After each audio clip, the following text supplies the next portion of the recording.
Great. So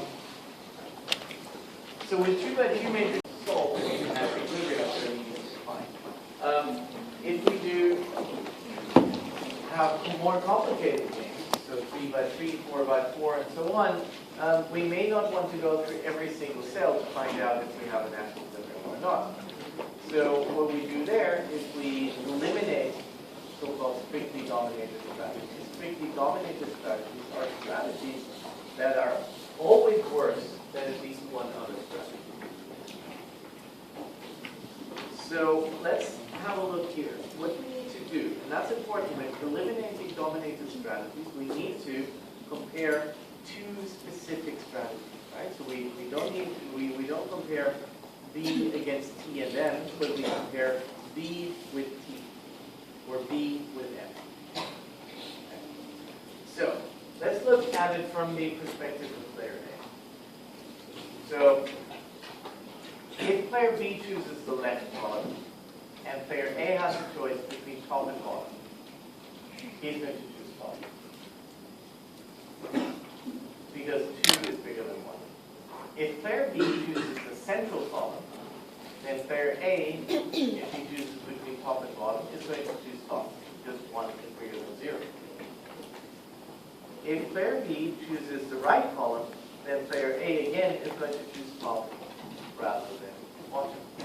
Which means that regardless of what player B does, it's always better to choose top than it is to choose bottom. Right? There's never a situation in which you would choose bottom when you have top available. So what that means is that the bottom strategy is never going to be played by player A.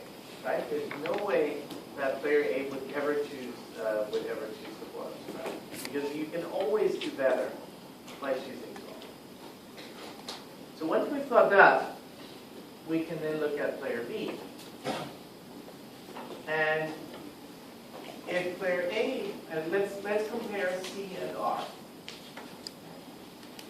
If we let player A choose the top row, then player B can choose between center getting 1 and right getting 2.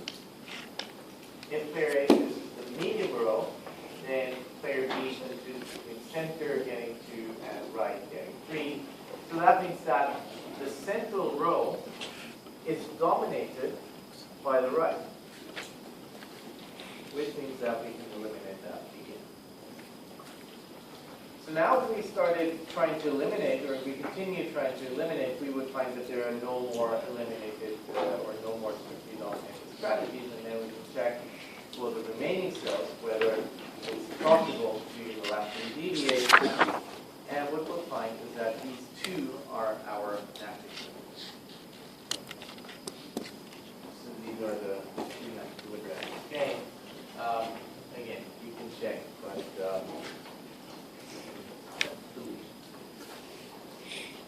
good. So now let's take a break for an hour. And I know, but not remember.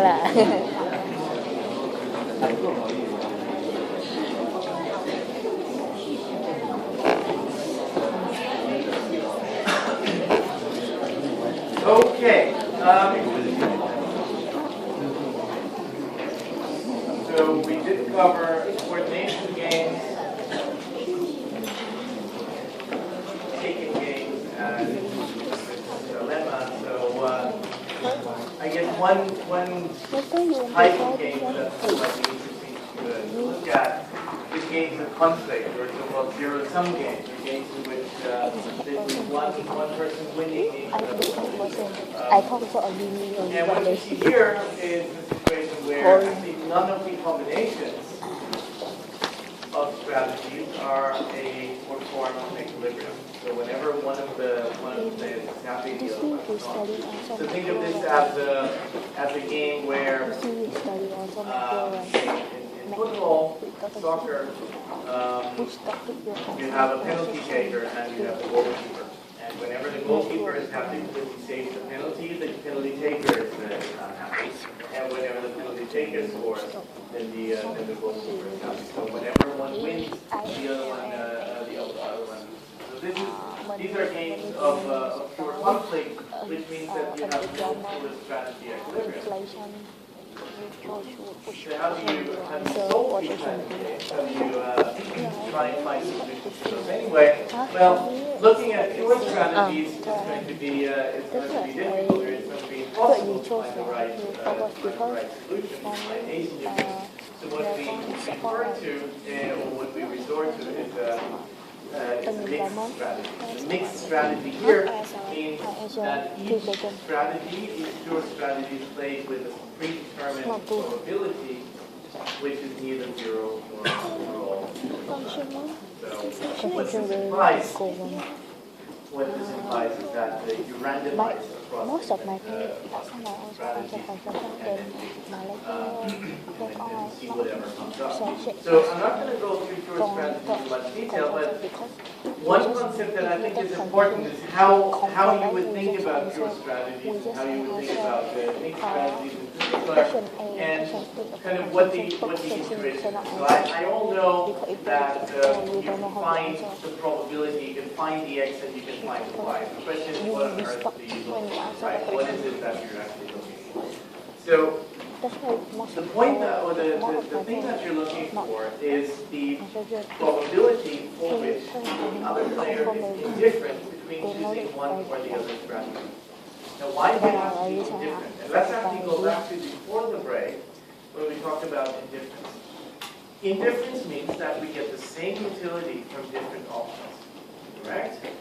So when we think about mixed strategies, we will only mix strategies, we will only mix over different strategies if we are indifferent between these options, right? So if one option gives us an expected profit of 10 and the other option gives us an expected profit of 9, we're going to go for option A. Right? If both options give us the same expected profitability, the same expected profit, then we're willing to randomize between those, right? Then I can flip a coin, I can pick a probability of 70 for option 1 and 30 for option B, for option 2, and so on. So the key intuition, the key idea of mixed strategies is that you make both players indifferent between each of the options that they're close to. Right? That is the important. That is the important bit to keep in mind when thinking about mixed strategies. So whenever you're solving for an x, and when you're solving for a y, keep in mind that what you're doing is you're solving for the probability of behavior by one agent, such that the other agent is indifferent. Right? Okay, so if I need, for example, if your action, so if action 1 by you would give me an expected profit of I don't know, of something, and the other option, well, now let's not go into too much detail. That's fine. So I don't want to go into too much detail. But the point of a mixed strategy, and that's really key, is that you are indifferent between different options. Right? If you are not indifferent, you would go for the one that gives you a higher probability. Right? We learned that from decision analysis already. Good. Okay, so let's think about situations in which a simultaneous game is not really appropriate. When we have sequential games that where there's a sequence of moves, and the sequence of moves is not really represented well in the normal form game. So what we do is we take a so-called extensive form. So here is a game where you have a potential entrant, who's player 1, he can move first, and then you have an incumbent monopolist, who's the second player, who's player 5.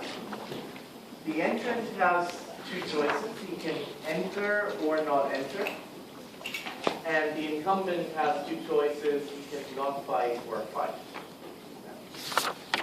So these are the options. These are the strategies that both of these players have. And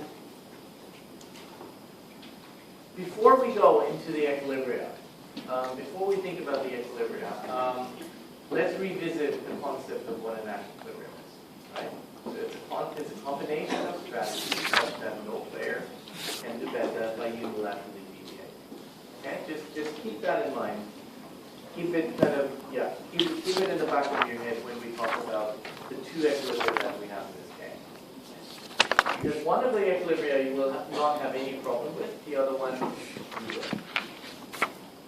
So the easy equilibrium is the first one. This is the equilibrium when the entrant enters and the incumbent doesn't fight. Okay? So it's clear that if the entrant enters, then the incumbent can choose between not fighting or fighting. Not fighting gives him a payoff of 4, fighting gives him a payoff of 0, so therefore it's better for the incumbent not to fight, given that the entrant enters. Now, given that the incumbent doesn't fight, the entrant has the choice between not entering and getting 0 or entering and getting 3. So it's in his best interest to enter. So that means that the combination of strategies such that the entrant enters and the incumbent does not fight gives none of the players an incentive to unilaterally deviate. Okay, so we have an equilibrium. Now what about this one? This one says that the entrant does not enter and the incumbent fights.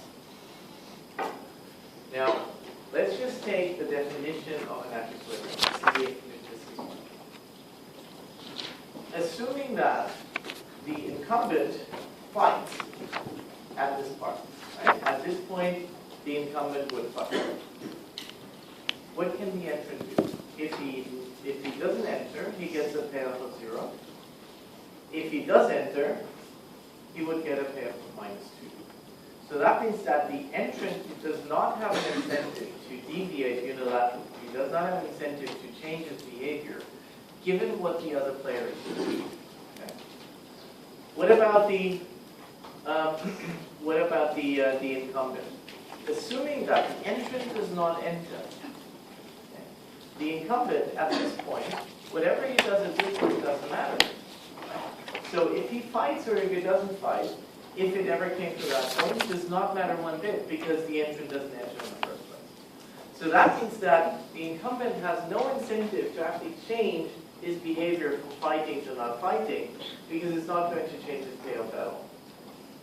So this means that the incumbent also has no incentive to deviate unilaterally or change his behavior unilaterally. So this means that this is also an equilibrium. Now, I know that when you think of looking or finding the equilibrium in a game like this, all you would find is this one, right? And I agree with you. So this one here is for sure the more reasonable equilibrium. This one, as I hope to have convinced you, is still an equilibrium, right? Given the behavior of the other player, I have no incentive to deviate. I have no incentive to change my behavior unilaterally. Now, there are two things that might upset you. The first one is that the incumbent has a strategy for a point that doesn't even get reached in the game. Okay? So, why do we have to specify what the incumbent does here if he doesn't even do it? Okay.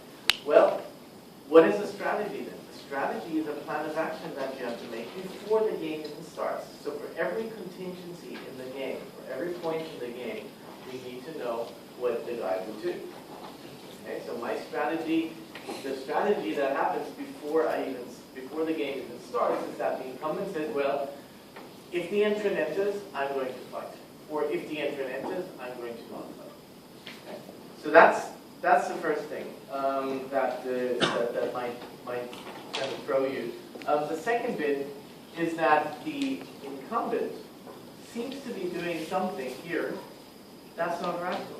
Right? Because he would get 0 here, and he would get a payoff of 4 if he didn't fight, if the entrant actually came in.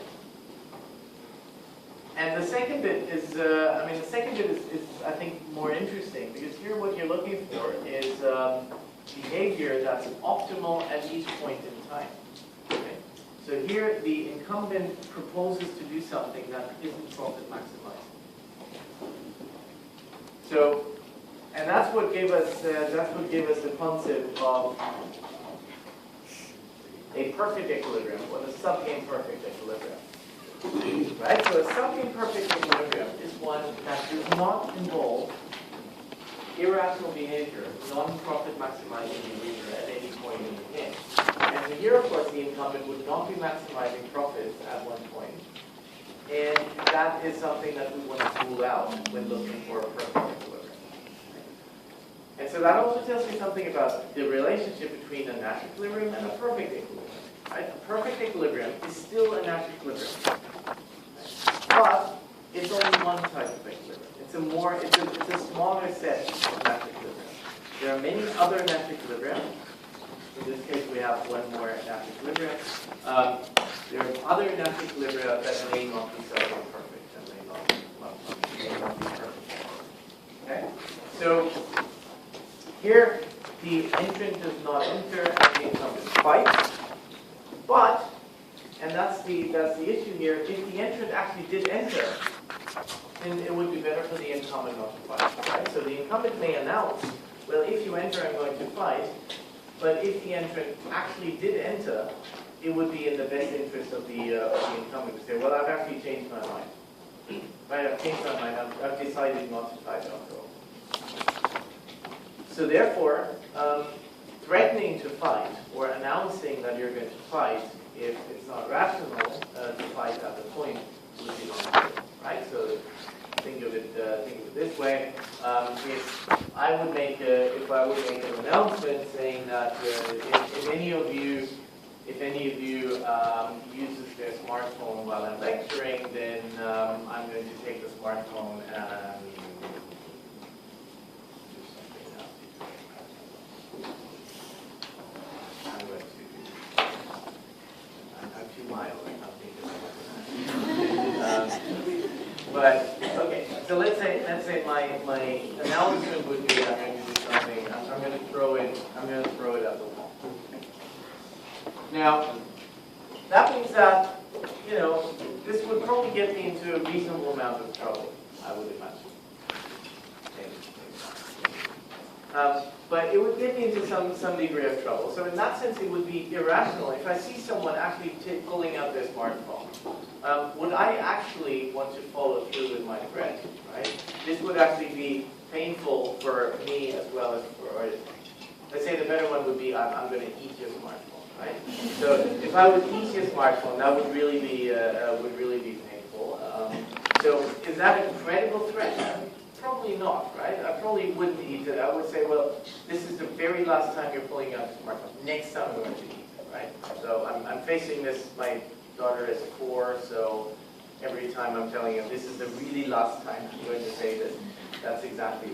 She knows my threats are not credible either, right? So what that means is that for an equilibrium to be stable, right? For an equilibrium to be stable, none of the players must have an incentive to actually renegotiate or to rethink, reconsider when it actually comes to the point, right? So I must have, you would not believe me if I told you something about a smartphone, so that means that you would pull it out anyway, which means that I would lose credibility if I decided not to carry through my threat, not to follow through with my threat. Okay? So that's why we're looking for perfect equilibria, and perfect equilibria are the ones that do not contain any of these non-credible threats. Good. So the way to solve this, as you all know, but I'm just going to do another example. The way to solve this would be by backward deduction. And backward deduction basically means looking at the end of the game and then moving forward by solving it one after the other. So here's a game with 3 players. So we've got player 1, player 2, making one decision each, and then player 3 could be called upon on 3 different occasions. So what we do is we solve the game for player 3 first, and then see what player 2 would want to do. So player 3, at the very left arm, would have the choice between going left and getting 1 and going right and getting 6. So at this point of the game, he's going to go right. If he gets to the middle part, going left would give him 2, going right would give him 4, so he's going to go to the right. So the best response here is right. The best response here is also right. And then at this point, going left would give him 7, going right would give him 0, so he's going to go left. Okay, so for the player three, we have three different actions. It's right, and left. Now taking this into account, player two, if he gets to move, player two is going to look at this and say, well, if I go and choose A, I know that player three is going to go right, so I will get a pair of 4. If I choose A, I'm going to get a pair of 4. If I go and choose B, I know that player 3 is going to go left, so I'm going to get a pair of -1. Which means that for player 2, the best strategy would be to choose A. Okay, so now we've got right, and left, and for player 2 we've got A. So what does this mean for player 1? If he chooses left, he knows that player 3 is going to go right, giving him a pair of -1. If he chooses right, he knows that player 2 will go and choose A, and player 3 will choose right. So he will get a pair of 5. Therefore, player 1 is going to go right, and the outcome of the game is right, A, and R. Right? The sub-imperfect equilibrium of the game is right, A, and right, and left. Okay, so therefore, that's the perfect equilibrium. Right? That's the perfect equilibrium. So that's important. Why is that important? Because here again we've specified for each of the possible decision nodes by player 2, we've specified the right kind of behavior. And this kind of behavior was necessary. It was necessary because what player 3 does, for example, in this part of the game, will have a bearing on the payoffs of the other players.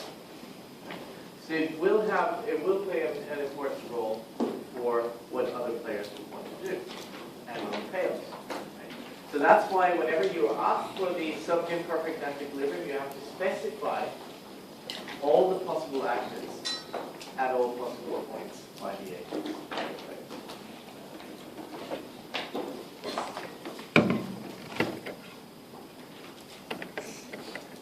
Good. So here's something that I have to confess, I'm not terribly excited about. I don't find this a very useful exercise, but it's something that you've had once in a while in the exam. So that's why I'm doing it.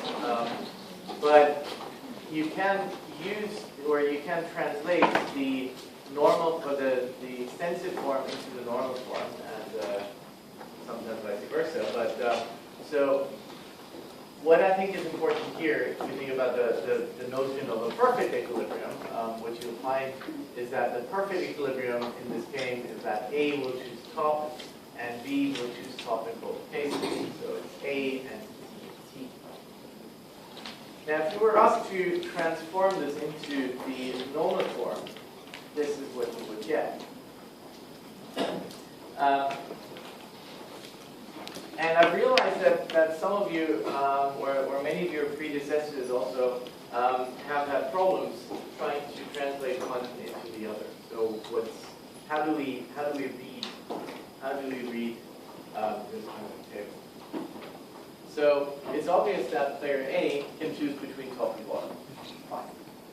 About player B. So what are these different strategies? They mean that before the start of the game, player B is going to say, well, if player A goes top, I'm going to choose top. If player A goes bottom, I'm going to choose bottom. This means that if player A chooses top, I'm going to choose top. If player A chooses bottom, I'm going to choose top. So this is how you would read those things. Right? This is how you would read those things. And that's why, even though player B will only choose between top and bottom, he's got two instances at which he may have to choose. Right? And that's why you've got 4 strategies in this case. Okay? So we have 4 strategies because we need one type of behavior for each contingency of the game, for each time player B may have to make a decision. So how do you get the payoffs then? Well, you simply take the game and play it, right? So you combine the 2 strategies by player A and player B, and then you play the game. So if player A chooses T, and player B chooses T and B, and what does that mean? It means that player A will choose top, and then player B is going to look and say, well, this strategy tells me that if player A has chosen top, I'm going to choose top as well. Which means that when the top part of this of the game, and he's going to choose top as well, which gives a payoff of 10 for A and 7 for B. So this is what we get. If we took the same strategy by player B and combined it with strategy B by player A, so if player A went to the bottom, this would mean that we're in the bottom half of the game tree, and that player B will use this strategy here. Right? So this means that if the game gets to player B, he's going to go for strategy B, which gives him 1 and 2. That's the way to read these games. So, and you can immediately see that once looking at that, you see that there are 3 Nash equilibria. Right? All of these are Nash equilibria, because if you think about what a Nash equilibrium is, combination of strategies that no player can deviate unilaterally to improve his payoffs, you'll see this, that this is the case. So player A and player B choosing T and TT, for example. Right? So here, player A has no incentive to deviate because he gets 10 here and he would get 7 there. Player B has no incentive to deviate because he gets 7 here, 7 here, 0, 0. Right? So there's no incentive for this guy to deviate. This is also a Nash equilibrium because player A gets 10 here, he would get 1 here. Player B gets 7 here, he would get 7 or 0 or 0. So there's no incentive to deviate. So these are all Nash equilibrium, but the one that's sub-imperfect is this one here. Right? It's this one here because that means that player B plays a best response at each point where he has to make a decision. So when it comes to finding the perfect equilibrium, you should always look for the extensive form rather than the normal form. Because the normal form will give you more Nash equilibria, or will let you find all the Nash equilibria, but possibly also Nash equilibria that are not sub-imperfect.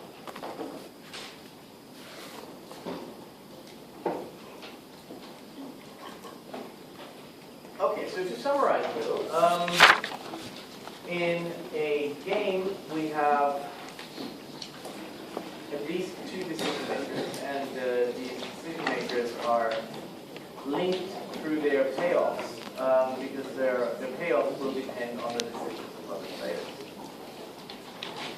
The game consists of players, rules, outcomes, and payoffs. So to analyze the game, you need information on these 4. A dominated strategy is one that's strictly worse than another strategy, independently of what strategies the other players choose. And Nash equilibrium strategies are best responses to strategy.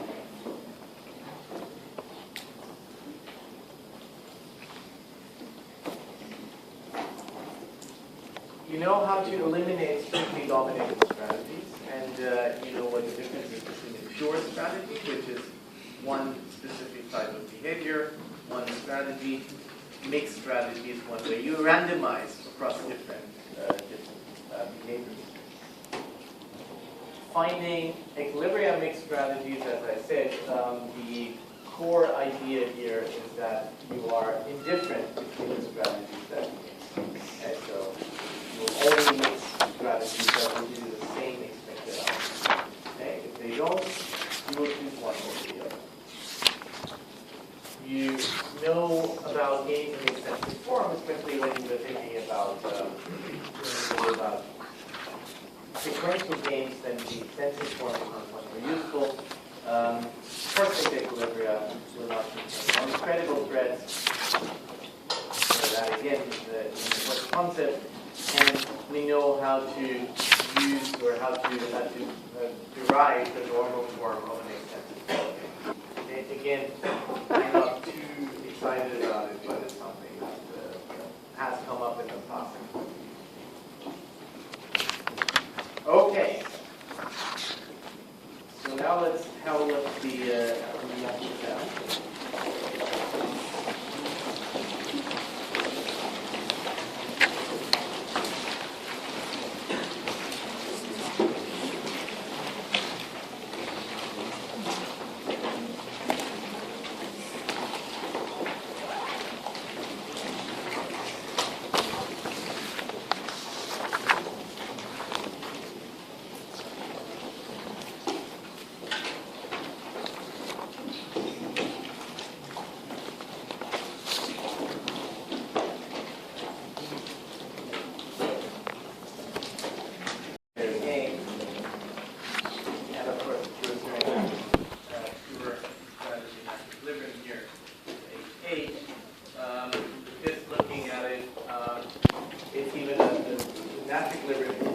Strategies, because if player 2 chooses left, player 1 will choose high.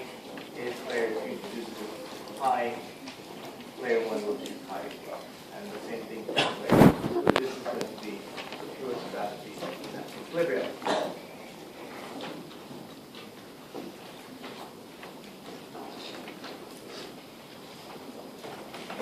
So we then are asked to interpret the data in the table above as gross profits of two competing supermarkets. And L and H are now service levels, customer service levels. And you can provide the high service level as a cost, whereas low service level is costless. And then you have to modify the table to take into account these costs.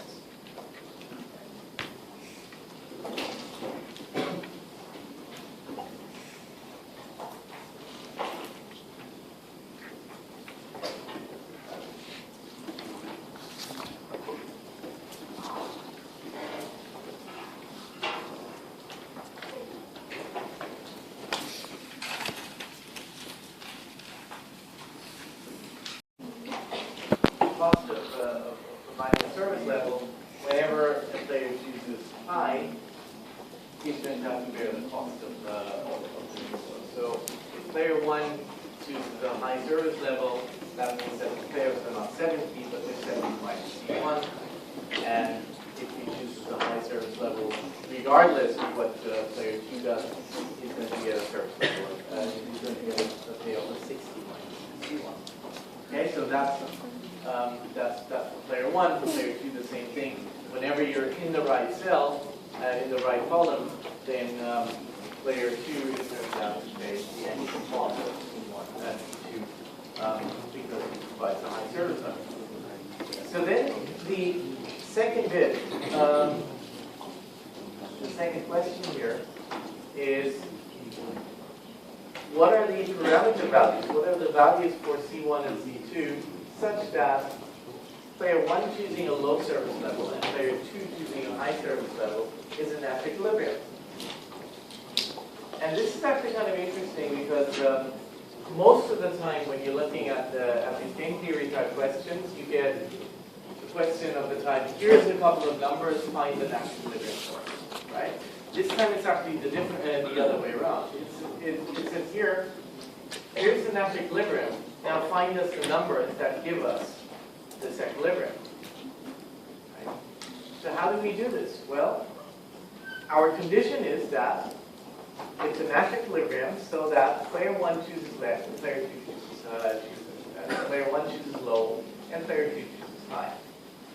Now what does that mean? It means that given that player 2 is here, given player 2 chooses high, player 1 must prefer or must have no incentive to deviate from choosing a low strategy, choosing a low service level, vis-a-vis choosing a high service level. So that means that 40, right, 40 up here has to be at least as much as 60 minus C1. That's this level here. At the same time, player 2 will have to prefer being in the right column to being in the left column. So 70 minus C2 must be more than 50, or must be at least 50. So what we get if we rearrange is that C1 has to be 20 or above, and C2 has to be 20 or below. Now, why is it a weak inequality? Why is it not a strict inequality? It's a weak inequality because even if C1 were exactly equal to 20, this would mean that if we're somewhere here, if we're in this column here, then player 1 would be indifferent between getting 40 here and getting 40 there. Right? If he's indifferent, that means that he has no incentive to deviate. Right? There is no incentive to deviate from player 1 if C1 is exactly 20. And by the same token, if C2 is exactly 20, then player 2 will be indifferent between getting 50 here or getting 50 there. Right? That's why we're having weak inequalities, not strict inequalities. So, as I said, I think the interesting bit here is that we do have we do have a slightly different tack, and that tack is that we get given the equilibrium, and then we have to find what the parameter values are, such that we will find this equilibrium. And that's slightly different, although the principle is still the same. And what's important again is that you need to know what a Nash equilibrium is, right? You need to know that a Nash equilibrium is this combination of strategies such that no player wants to deviate unilaterally.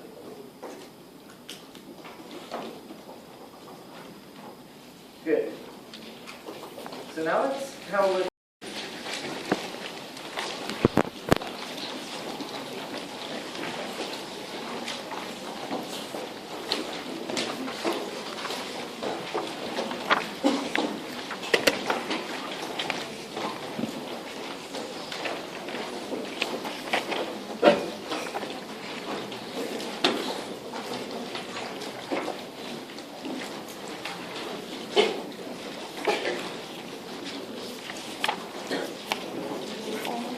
As I mentioned, bargaining is really nothing but an application of game theory. Right? And in many ways, it's pretty clear because you're taking two agents, or taking any number of agents, and that number of agents basically is bargaining. So these agents are bargaining over some surplus. And of course it means if I get a larger surplus, you get a smaller surplus, and vice versa. So whatever you get, I don't get, and vice versa. So that means that our payoffs are closely interlinked. Alright? So that's why it's clear that we would solve this using a game theoretic approach. So what's the general problem? The general problem is that think of this as a buyer and a seller type of problem. You have a buyer and a seller that bargain for the price of the good. The buyer has a no valuation of 10, and the seller has no loss of 4. Meaning that the seller would be willing to pay at anything that's above 4, and the buyer would lie at anything that's below 10. And so in this kind of situation, you immediately have kind of conflicting and common interests. On the one hand, it's clear that any trade between 4 and 10 would create value, right? So the seller will basically make a profit whenever he sells at a price of above 4. The buyer will get some consumer surplus as long as he buys at a price of below 10. So this means that there is definitely a gain from trade that can be realized. And both know that, and both want to realize. Both also prefer not to waste time in bargaining. So eventually want to reach a decision quick rather than spend time and often money doing bargaining. However, there's also a conflict of interest, because of course the seller wants as high a price as possible. So he'd be happiest if there was a sale taking place at $9.99, right? So if the buyer would basically spend almost all of his willingness to pay to purchase the good. On the other hand, the buyer wants as low a price as possible. So as long as the seller is willing to sell, so as long as the seller gets back his cost, the buyer will want to buy the product. So that means that the buyer would be happiest with the price of 4 or 4 and so the questions that the economists will typically be interested in is how these gains are divided. So what's the price of the product that's being distributed or that's being traded, and what are the right bargaining strategies? And so again, it's about normative decision that we're trying to analyze. So we're trying to find out what firms should be doing, what agents should be doing in this context. So consider the situation with a surplus of 100, and keep in mind that the rules of the game are not always clear in reality. And it's also going to depend a lot on the rules of the game, what the outcome of the game is going to be. So if we think of a simple one-shot game,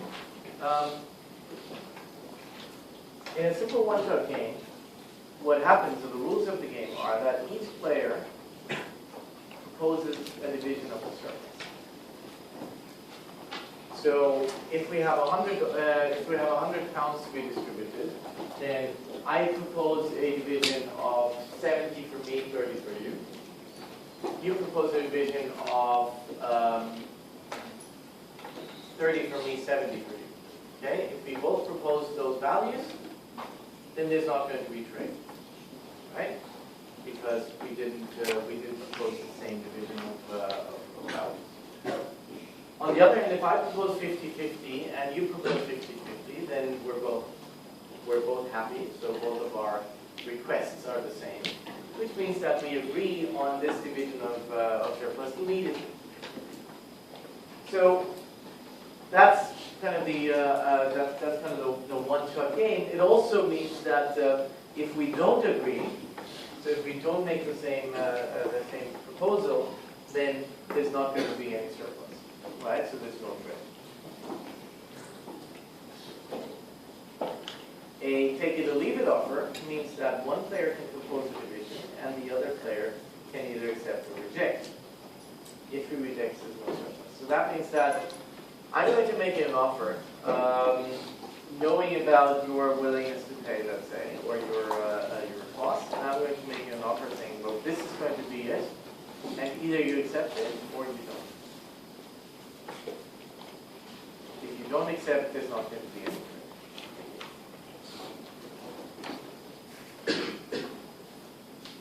Divide and choose, one I quite like, but here we're sort of splitting the job. We're saying one player will divide the surplus into 2 shares, and the other player will choose a share for himself. Okay? So that's again.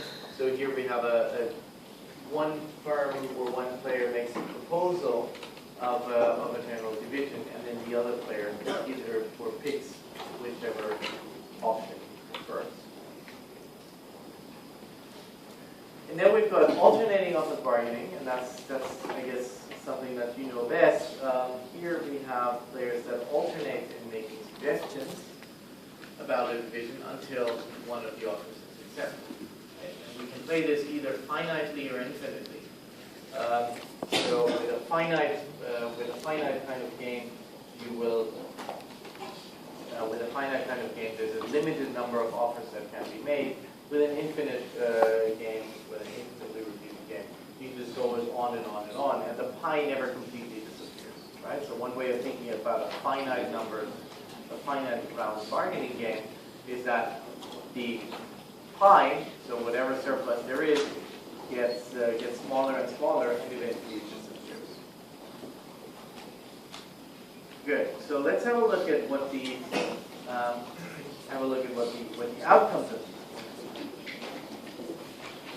For a simple one-shot game, the interesting bit is that any division of surplus can arise in equilibrium. So that means that, in principle, I could propose 99% to you and 1% to me. If you propose the same thing, then we're going to settle on 99 and 1. If we propose 50 and 50, we're going to settle on 50. If we propose on 73 and 27, then we're going to settle on that. Right? So any division of surplus can arise in equilibrium. And the important bit here again is that we should be able to show that 73.27 is actually, in fact, an equilibrium. Right? So if I propose 73% to you, 27% for me, and you do the same thing, how is it an equilibrium? Well, let's just take my decision. So you propose that you keep 73% and I get 27%. If I did the same thing, I could go either up or down with my proposal. Right? I could say, well, I want 28%, or 27 plus X, or I want less. I want 23, so 27 minus X. Now, if I propose more than 27, I'm not going to win because then there's no trade. If there's no trade, my surplus is 0. If I bid exactly the same amount, my surplus is 27. If I propose less, again, there's no trade, and therefore there's no surplus. So that means that in equilibrium, I have no incentive to deviate. I have no incentive to change my behavior as does you. Okay, so any division of surplus can arise, and we know that it's an equilibrium. However, enforcing no trade if there is disagreement is kind of difficult. Because imagine now a situation where you propose that I get 27, and I propose that I get 17. Okay. In that case, we could actually both be made better off if we agreed on something in between. Right? So there's not even a conflict. If I'm happy with 17, I'm going to be even happier with 22. If you're happy giving me 27, you're going to be even happier with giving me 22. Right? So we could actually come to an agreement very quickly, which would put us in a much better position than not agreeing at all. Good. So that's kind of the outcome of a simple one-shot game. There is no delay. So by assumption, if the first offer is the one that we either agree on or not, then by definition, there's not going to be any delay. So take it or leave it offer is a situation where one person makes the deal. So this is what you get, or this is what I'm going to offer you, and the other person accepts or rejects. This basically means that one player has all the bargaining power, right? So all the bargaining power means I can make you an offer that leaves you just indifferent between accepting and rejecting. Okay? So that means that I can take all the surplus for myself and leave you a small amount or an epsilon amount of surplus. Enforcing no trade in the case of rejection, again, is going to be difficult. But again, there's not going to be any delay.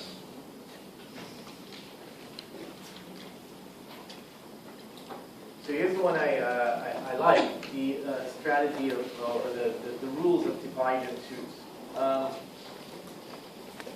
So I don't know if you have any siblings, but if you do,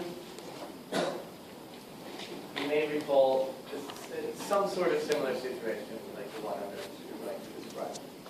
So your mother brought home or baked some cake, or she brought home some cake. Okay, it's a nice round cake. So let's say you're the big sister. No, your big sister's your big sister. you have a big sister, and your big sister obviously is much better at handling knives and stuff. So she says, "Well, I'm going to cut it, and then we're going to basically eat our cake." So she's going to take the knife, and then round about the halfway line, she's going to unfortunately slip and says, "Well, this is for me. This is what you get. Sorry I slipped. I'm really sorry, but that's just what happened." So of course you know what's going to happen. So you're going to get upset, and you're going to start touching the cake and say, well, all sorts of disasters can happen. So this is obviously not one that's good for harmony and peace in the life. So the Solomonic mother says, well, obviously this is not working. Let's do something better. Obviously, the big sister has to have the knife because she's much better with knives. She's all grown up and she's very careful with things. So why doesn't she cut the cake? And you sort of grumble and say, well, but this is what happened the last time. And then she says, well, yeah. But what's going to happen is that she's going to cut it, but you get to pick which piece you want. And then suddenly, surprisingly, your sister's cutting skills become much better. And she's going to be very, very, very concerned that it's going to be a completely even split between each of those pieces. Right? Why? Because she knows that if somehow the pieces of cake would not be fair, right, then she would be the one who suffers. Right? Because if she cuts uneven pieces, then she's going to get the smaller one. Right? So here, if one divides and the other one chooses, that means that you get an even split because the one who divides will want to maximize the smaller piece. Right? In the case of a take it or leave it offer, you want to maximize the larger piece. Okay? That's why the outcome is unfair. That's why the outcome is basically like one person having all the bargaining power. Here is basically an even split because the one who makes the proposal has an interest in maximizing the smaller piece. So this is all well and good. The one problem that there is I haven't really seen this anywhere else but in sibling relationships, right? So it's not something I'm likely or I'm ever expecting to see in a business type situation. So I don't know if thinking about Russia and Crimea, I don't know if a divide and choose strategy would be a smart idea here. Okay, so it's not something that you'll see applied very much, but I still think to think about it's a big. So the one rule, the one decision, or the one bargaining rule that you probably know best is the alternating offer bargaining game. And what I'm going to show you is really the easiest version of it. We can then talk a little bit about the variations of this. But let's start with the easy one. So you have one player who gets to pay first, and he suggests a division of 100 pounds, which the other player can either accept or reject.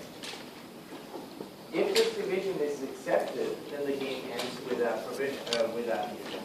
Right? So the division has been proposed.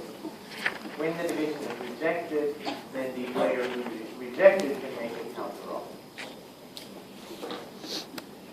These games end with a payout of 0 for both if each player rejected one. So that's the shortest version of the alternating of the bargaining game. And after the first rejection, money depreciates by a factor of 2. And so this is, of course, the game tree that you all know and love. So how do we interpret this?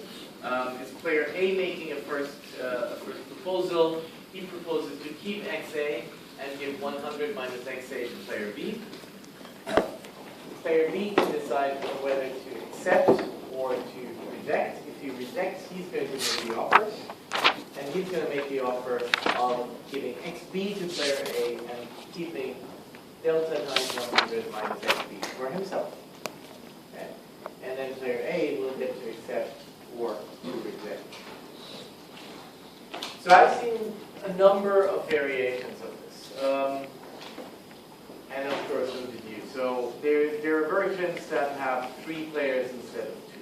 There are versions that have 3 rounds instead of 2, or 4 rounds instead of 2. There are versions where the pie grows instead of shrinks. There are versions where, what else is there? I think where if you are indifferent between accepting and rejecting, you're just going to reject rather than accept. So, but all of these don't really make much of a difference, because the way to solve this is always going to be the same. And the way to solve this is always to use backward induction. Okay? We always use backward induction. We know backward induction from game theory, so this is exactly the same thing. Okay? And if we just use that, I think it's going to be very simple. And it would be very simple if we did this in, I don't know, with 17 players. We would just look at the very last player and solve the game for the last player, and then move it forward. Right? There's even this game, I don't know if you know this, called the centipede game, which basically does this, but in a huge chain of always accepting or continuing and so on and so forth. So this is solved in a very simple way. But let's have a look here. So what will happen? What will happen is that the last period offer, the offer from the last period will always be accepted. Well, why? Player A, if he rejects, he's going to get 0. So anything that makes him just indifferent or better off, or that makes him at least as well off as 0, is going to be accepted by player A. Right? So what that means is that player B can basically do anything, and A is going to accept. So the proposing player will make an offer that you sell all the surplus. So player B will suggest giving 0 to player A and keeping 100 times delta for himself. Why 100 times delta? Well, because there's already been 1 rejection, and that means that 1 rejection leads to a depreciation of delta, so there's only 100 times delta. Anticipating this, player A will make an offer that gives B just the payout he would get from rejecting. So in other words, player A knows that if player B does not accept in the first period, then player B is going to make a really rubbish offer to player A. Okay?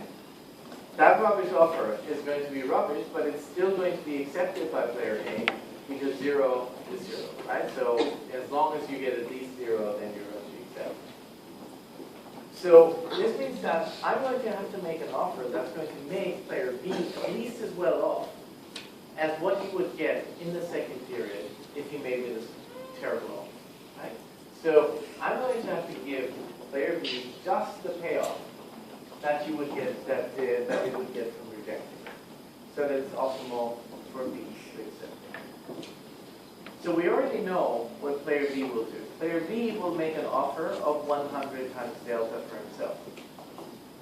So he knows that whichever offer he rejects in the first period, the worst he can do is get 100 times delta. So player A will have to make an offer of 100 pounds times 1 minus delta for himself and 100 times delta for player B. So how does this work? Well, player B knows that he's going to get at least 100 times delta, which means that player A is going to have to make it at least as well off. So he's going to offer him 100 times delta. Okay, and 100 times 1 minus delta is what's left for player A. And the central idea, the key idea here, is that we just offer the minimal amount that's going to make the other player accept it. Okay? So, at each point in the game, at any point in the game, I'm going to make an offer such that the other player will just about accept. Okay? I have no incentive to give you any more. Right? But if I give you any less, it's going to be your turn. And your turn might mean that A, there's less money around because the pie has depreciated. And B, now you can make me an offer. That's worse than before. Right? So I'm just going to offer the minimal amount that makes the other player accept the offer. And given that we take this forward, we're going to find that the first offer is already accepted. Right? So the first offer that player A makes to player B will be accepted. Which is good because we're not wasting any money and time bargaining. Right? So there's no depreciation. I'm going to make you the first offer straight away, and you're going to accept. Okay.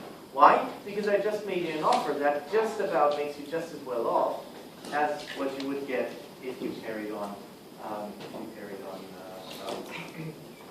negotiating. There's a last mover advantage for a large discount factor, which means that if you still have 80% after the first period, and then after that it completely disappears, then the last mover, of course, is in an advantageous position. And we may have other equilibria, but these are not perfect. Okay? But the point really is that the outcome is efficient, and we get there by offering just the amount that makes the other player accept.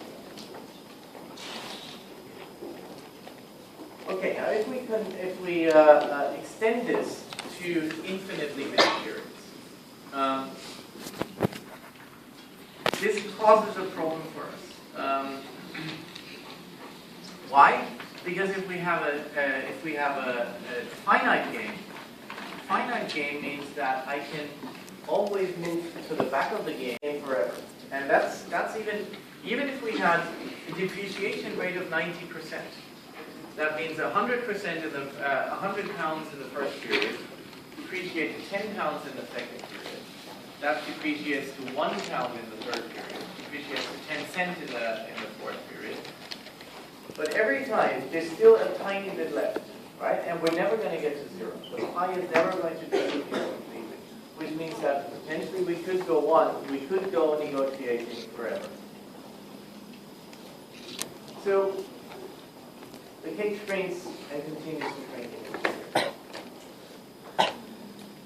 Now, what we can do is use a number of facts. And the one fact that we can use is that the situation in period I is the same as the one in period I plus 1, except for two facts.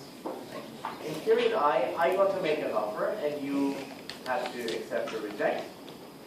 And in player I, in period I, the pie was still worth a certain amount, and in the next period, it's only going to be worth delta that amount. Okay, so if my delta is 0.1, so 90% depreciation, that means even if the two of us negotiate, if I make you an offer of 40% of 100 pounds, then you're going to make me an offer in the next period, because the situation is exactly identical. You're going to make me an offer of 4 pounds because there's only 10 pounds left, right? So there's two effects going on. First, we switch identities. Second, we devalue the size of the pie. Okay, so that's the thing that we can use, which means that every time any player makes an offer, then she should offer the same share of the cake of that period to the other player. So if I'm going to make a 40% offer to my partner, then my partner is going to make a 40% offer back to me. Okay? Because it's a symmetric problem. So that means that if in some period, in any period, say period I, player A offers a share of X, and player B is offered to A in the next period should also be a share of X, which means that I'm going to propose either to give X, or basically, well, I'm either offered a share of X, or I'm going to counter offer a share of X, which means I get to keep 1 minus X. The same principle that we had before again applies. So each offer will make the player indifferent between accepting and rejecting. And so therefore for B, the problem is as follows. He sits there, he gets an offer from player A, which is a share of X. So player B will have to decide that if he accepts, he gets X. If he rejects, he's going to make a counteroffer, which means that he's going to keep 1 minus X times delta because the size of the pie has decreased.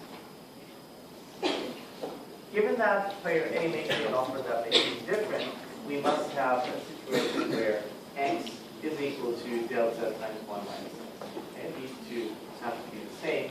I'm indifferent between accepting and rejecting. So what we do is we can find the right X, and the right X is going to be delta divided by 1 plus delta,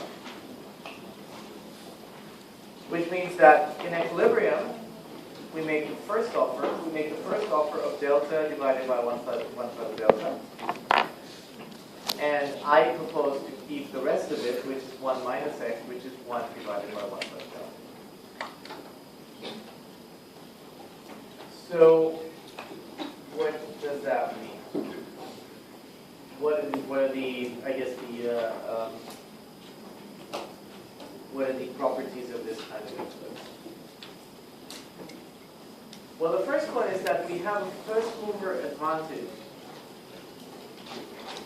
in the sense that, and let's have a look here, we have a first mover advantage because if player A makes the first offer, he's going to propose 1 minus X for himself and delta, 1 minus X, which is 1 divided by 1 plus delta for himself, and delta divided by 1 plus delta for the other guy.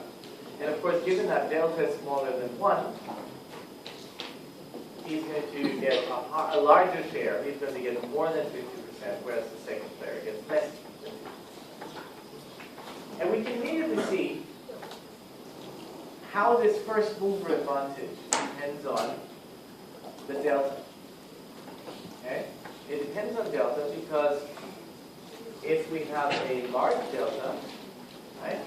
If delta is close to 1, this expression is going to be close to 1/2. And so is this expression. So if delta is close to 1, then the shares are going to get even.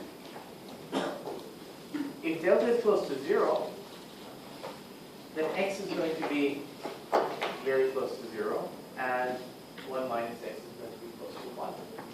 So let's interpret this a little bit.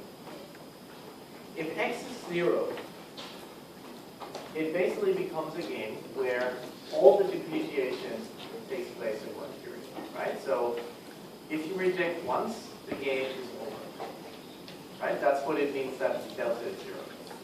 Now, if this is the case, it basically becomes a take it or leave it offer, right?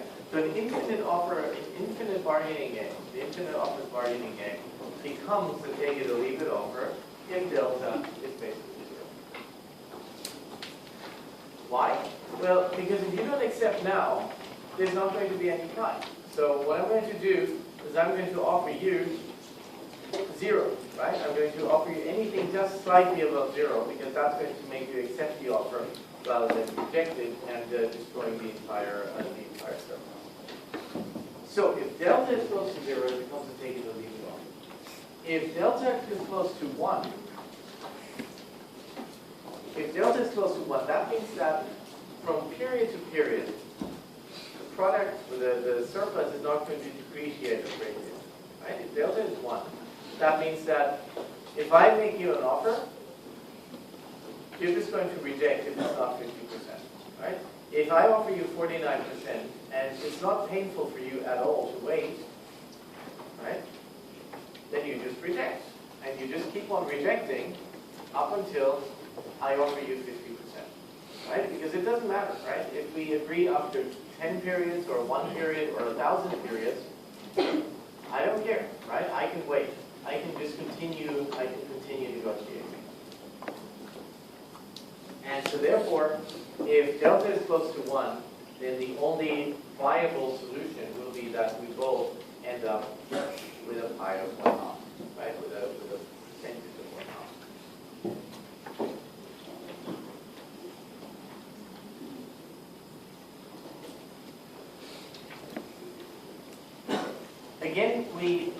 agree immediately, but the interesting bit is here that we don't make an assumption.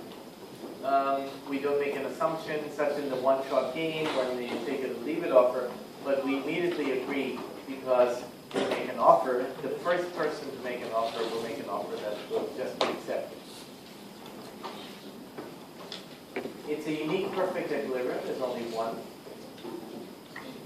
As I said, as delta approaches 1, the equilibrium allocation is 1/2 of each for each. Real players actually tend to reject these very unequal offers and tend to make more equal offers. And delay is possible, but only if there's incomplete information. Right? Only if there's incomplete information. Otherwise, people are going to look and reason over it and basically end up without delay. Actually, one variation I also saw in the bargaining game was where firms have different discount factors, right? So again, you would do that probably in a finite version bargaining game or a finite round bargaining game. And there again, all you use, I mean, don't be thrown by a slight variation. All you do there is again use backward reduction, and that's it.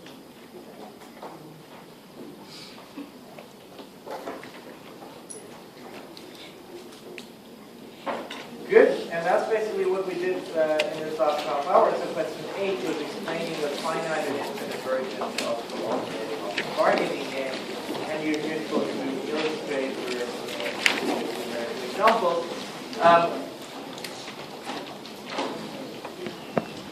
And this may be a good time to talk about essay-style questions in the exam, right?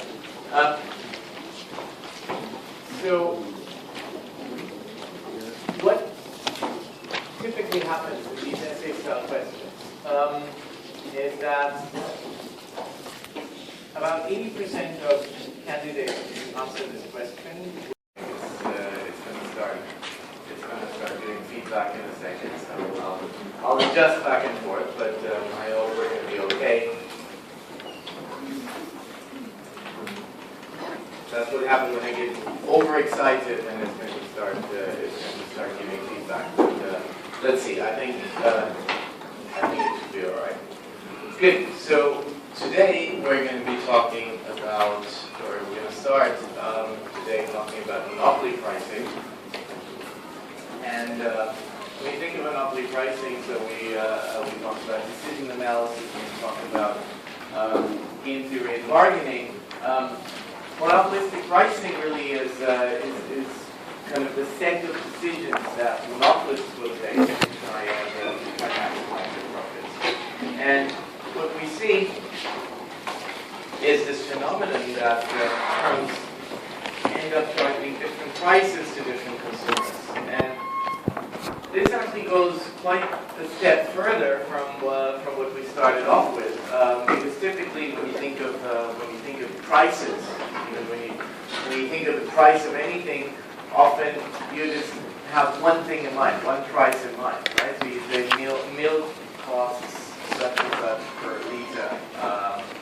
Something else costs a number of dollars per minute, or a number of cents. A phone call costs a number of cents per minute. Now, that is, in some sense, it's a big simplification, because what you really have is quite a lot of different prices, or a lot of different ways of setting prices, including the idea that you said different prices to different consumers, right? And so doing that is something that's done by firms within or with some sort of market power. And you might wonder why they want to do this. Why they do this? Well, it's obvious in many ways that they try to maximize profits. So that's why firms do stuff. And so the immediate next question that we have to ask is how they achieve this. So how do they get there, starting from a uniform price? Why do they change prices? Why do they charge different prices? And in the end, how do they achieve this? So what are ways of doing so? What's the impact of limited capacity on peak and off-peak pricing. So often you may have a situation where you're running into capacity constraints and where demand, again, we have a simplification in that most of the time we just look at one demand curve and say that's demand, right? But in reality, you often have demand that fluctuates. Just think of, I don't know, think of the way you got here this morning. If you got here by public transport, you'll have seen that obviously when you go during peak times, there's going to be many more people traveling than if you go outside peak times, right? Or if you go on the street, if you go on the, if you take the car, again, there's going to be many more cars on the street during peak times, which sort of suggests that there's changes in demand, and these changes in demand may also mean that there's capacity constraints that at some point are relevant and at some point are not, right? So that's something that we're going to be looking at. How do these changes in demand, how do these different peak times and off-peak times interact with the fact that we have capacity constraints here? Why might suppliers offer special deals on product bundles? We also often think of products being sold in isolation as a single product. In fact, bundles are probably more common than individual products. So you go to I was yesterday. I was at one of the malls, and so there were a couple of hairdressers, and they said, well, you can get a haircut, and you can get a haircut with some special treatment, and you only have the treatment available if you also buy a haircut. So that's basically a bundle of products, right? Or a bundle of services. The degree that you're doing here is also a bundle, right? It's a bundle of different courses, right? You could, in principle, you could take. All of these courses do stand alone. So one alternative way of pricing this, of selling this, is basically to have people take individual courses, right? So think of these massive open online courses.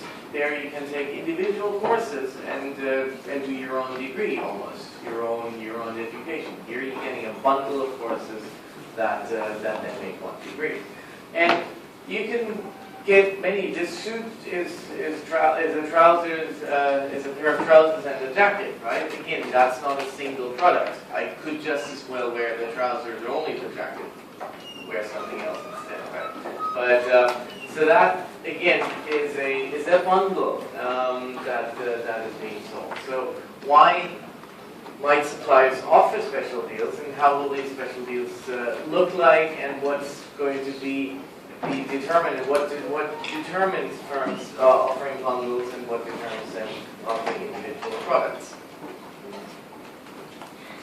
What happens if the price that a firm charges for one good affects demand for a second good and supplies? So again, this is something that we're not going to cover in detail, but it's still important to think about. So if you think of the video game console, a video game console, of course, is only useful if you have video games to play on it.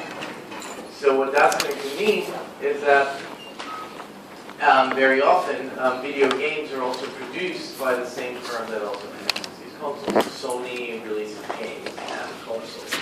Nintendo releases consoles and games, and so on. So what happens there is that if you have lots of demand for the console, it's also going to drive demand for the games. So therefore, if you know that if you increase prices for the console, not only will the demand for the console go down, but also the demand for overall games. So here you're going to take that into account and make sure that these things, or the interaction between these two different types of products, actually is included in your pricing decision. In a vertically integrated firm, what price should one division charge another for intermediate goods? So here again, think about an organization. In organizations, you often have a thing called profit centers. And profit centers basically mean that each individual division will have to turn a profit. Now, what's sort of interesting about this situation is that if you have a unit that supplies another unit within the same firm, they still want to turn a profit. So they're going to have to find a way of initiate or of setting a transfer price, and that transfer price is then going to mean that their unit makes profits of a certain amount, but at the same time you don't want prices to become too high because that's going to hurt the entire firm. So here again, that's an intricate question that is in the chapter, and I think that's also one that's worth thinking about. Now, but what we're going to be focusing on, especially in the first hour or so, is this idea of price discrimination. And the starting point, as I just mentioned, the starting point is very often that we assume that a firm charges a single price for every unit to each buyer. Right? So the idea is that Coca-Cola costs X dollars per liter. Now, in reality, things look very different. So Coca-Cola will cost a different amount if you go and buy it at a hawker center than if you buy it at a supermarket or if you buy it at the airport. So that's the first thing. So even if I went there and bought 3 different cans of Coke, the price might be very different. Secondly, if I go to the supermarket, it's going to make a difference if I buy 1 can, if I buy a 6-pack, or if I buy a big bottle of Coke. Right? So here again, there's going to be a different price for the same product, but at different locations or in different quantities. So this is not just by chance or by accident. This is something that we put down to price discrimination, because we want different people with different demand characteristics to choose different options, and then basically go for different kinds of prices. So how does it work in practice? How will firms actually do this price discrimination, this process of price discrimination? Well, they may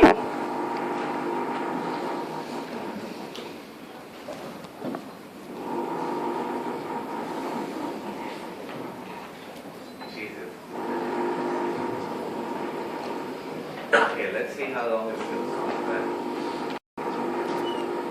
In practice, firms may be able to increase their profits by, first of all, extracting a higher price from keener buyers.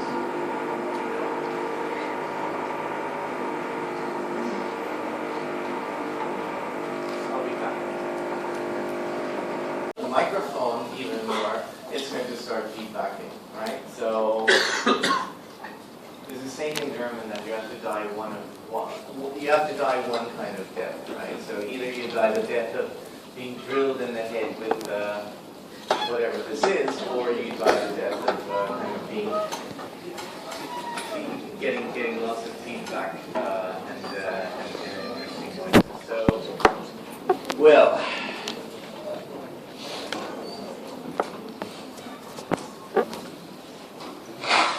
Where was I? So, we're extracting a higher price from keener buyers. So how does that work? Well, people will have different willingnesses to pay, right? They will be differently keen on the same product. So what I would like to do is I would like to know all of your demand functions for a particular product, and then I want to charge each of you your individual willingness to pay, right? So that's the idea. Someone who will not operate in the morning without coffee will be willing to pay a lot for the first cup of coffee, right? And I, as a seller, also would like to take advantage of that. Right? So that's the idea of extracting a higher price from keener buyers. This is what we call first-degree price discrimination, or perfect price discrimination, which basically says we're going to we're going to charge different prices for each and every individual. Okay? We could also, and that's the second way of doing things, and that's what we get when we think of, let's say, the different options of Coke in one supermarket. We could offer buyers the choice of price and quantity of quality packages. Right?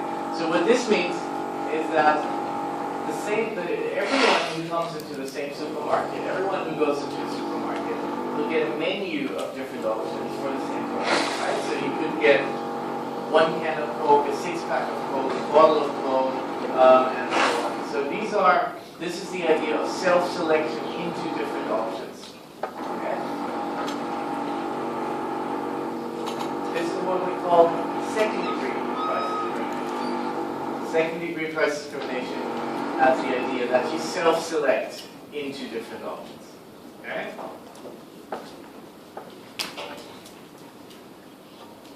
The third is when you offer different prices or packages to different groups.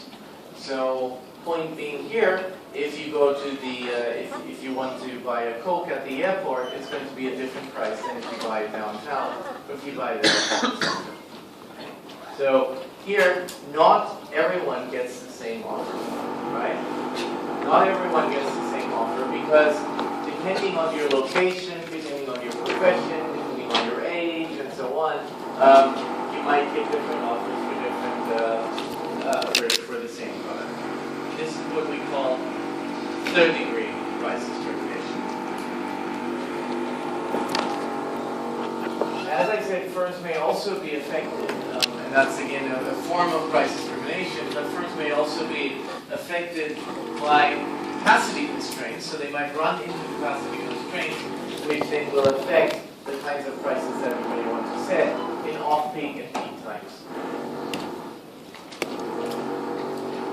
This actually increases profits. If this is something that is a profitable thing to do, why doesn't every firm do it? Why doesn't every firm do it to the extreme? So there are some limits to it, and these limits, well, you have a couple of different limits.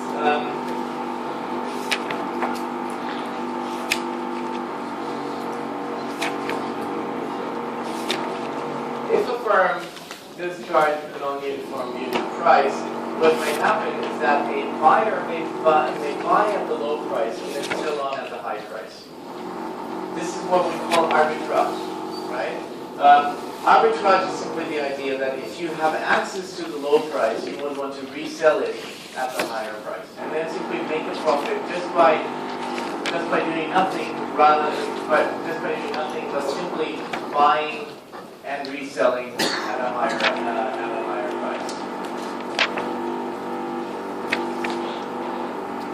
Generally speaking, it's much more difficult for a firm to prevent the resale of manufactured goods than it is for services, right? So, for example, if you were a guy, a boy, and you went to the hairdresser. Typically, hairdressing services are much cheaper for boys than they are for girls, right? So it's much more expensive if you're female and you go to the hairdresser. Now, you might think that it could be that you resell this haircut, right? But reselling a haircut is a difficult thing to do, right? It's a service, so once the hair has been cut for you, you can't resell it to someone else. On the other hand, manufactured goods, this is amazing. Manufactured goods are much easier to resell. So let's say there were different prices for for Coke again. For Coke somewhere, say you went to a big supermarket, you could buy the Coke there, and then you could resell it in a restaurant, right? So here, that's something that you can much easier use, or that you can use much easier to initiate price discrimination. Therefore, it's easier to engage in price discrimination for services and for markets that are geographically well separated. So, if you have geographically well separated markets, it's simply more difficult to resell something, right? So, it might well be that cars in Singapore are a lot cheaper than cars in Germany, right? I would be pretty sure that they are. Now, what that might mean is that I could buy a car here and re-import it to Germany, or import it to Germany, and then resell it there. The problem is to transport the car from Singapore to Germany would probably cost something in the order of 2,500, 3,000 euros. And if that's the case, then a lot of the potential differences, or the potential price differences that I capitalize on, are going to be gone, right? So it's going to be expensive to transport it, and so therefore arbitrage is not going to be as profitable. On the other hand, if I compare car prices in Denmark and in Germany, right? Prices in Denmark are still going to be much cheaper than in Germany. I'll tell you in a second why. But here, what's easy is that you buy a car in Denmark and then resell it in Germany, because these are countries that are adjacent to each other, so they're very close, and you can simply resell it easily without a great deal of transfer costs. Okay, so therefore, if you think of price discrimination, it's easier to do with services, and it's easier to do if these markets are geographically well separated. Right? So if there were a supermarket right next to an airport, right, it would be much more difficult for the airport to get away with higher prices for things like a Coke or I don't know, chocolates and so on, because it would be easy for people just to go over to the supermarket and get it at the cheaper price, right? So that's one idea. It's more difficult to prevent resale for manufactured goods than it is for services, and there is a transport cost that tries to, that's going to be arbitrage more difficult. In some situations, when we have third-degree price discrimination, remember that price discrimination by different groups that I can identify. People may be able to be persistent in one way or another by posing or by acting as if they were a member of a different group. Now let me give you a number of examples of how this might work. Okay. So if you go to a nightclub, I would say in more than 50% of places, there will be some sort of price discrimination based on the gender, right? So there's ever so often there's a ladies' night, which means that you can get in, if you're female, you get in for free, and you get an extra drink, and so on and so forth. Now, of course, if you're a male, you might think that this is unfair, and you will want some part of that as well. Right? So if you think this through, if you think this to the extreme, you may say, well, I'm just going to put on a wig and pretend I'm a woman, so I can also get it for free, right? So in that case, maybe your evening is going to take a very different turn than if you had gone just as yourself. Okay, so here it's not so easy to pose as a member of the different group, of the group that gets a cheaper price. Well, there are some things where this is excellent. Please somehow got rid of the noise. That's fantastic. So sometimes it's much easier, right? So someone who also came here, who was teaching finance here. He was of Ukrainian origin, so he grew up in the Ukraine, spoke fluent Russian, and then emigrated to the U.S. And so he still spoke fluent Russian, so did his dad. And then they went at some point to Moscow on holiday, and went to go to the museum. And they found out that actually in Moscow, in Russia in general, there are two different prices for museums. if you are a local or if you are a tourist. And the tourist price is about 5 times that of the local.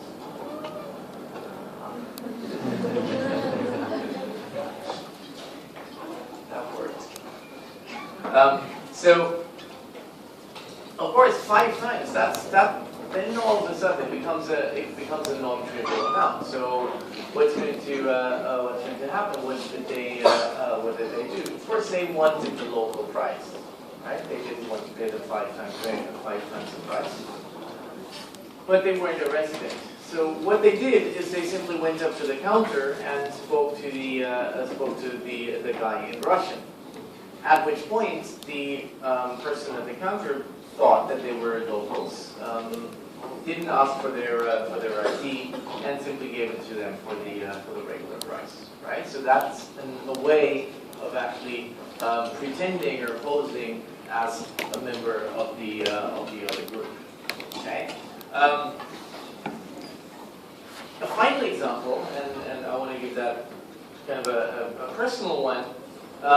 I've been going to Lisbon for the last roughly 10 years. So I went there quite a few times, 3 to 4 times a year, and so the way it all worked was basically the following. I show up at the airport.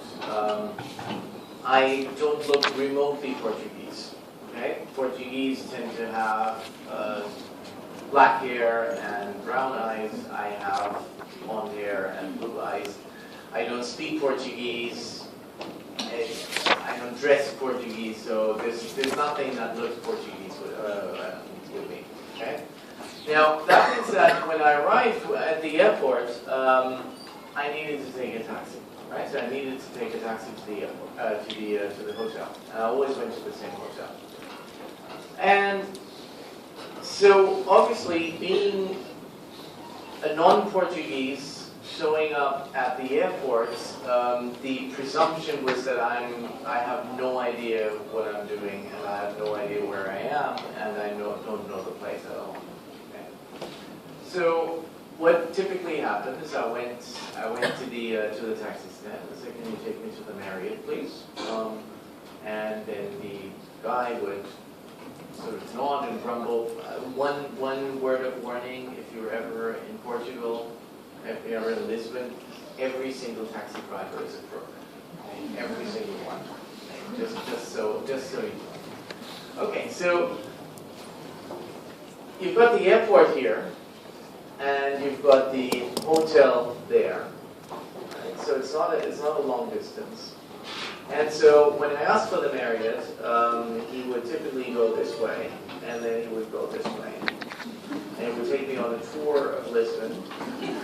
I would see the hotel, and then he would take another tour, the inner tour of Lisbon, and then finally I get to the hotel. Like 25 euros. This is strange. Whenever I went from the hotel back to the airport, it would go from the hotel to the airport. It was 6 euros. I think these guys are taking advantage of me, right? So I thought, well, what do I do? And so I kept on doing this, and every time I arrived, I was already tense because I thought, are they going to rip me off? Yes, they did rip me off again every time, right? So I thought, so what's a way of getting around this? So I realized that whenever I said, can you take me to the Marriott? So of course, Marriott, American hotel chain, the way to pronounce it is Marriott. So the Portuguese taxi driver would sort of mumble into his beard, his old mumble. This is weird. So I went in one day and show up, sit myself down, and sort of mumble to myself, "Oh my God." So what happened, right?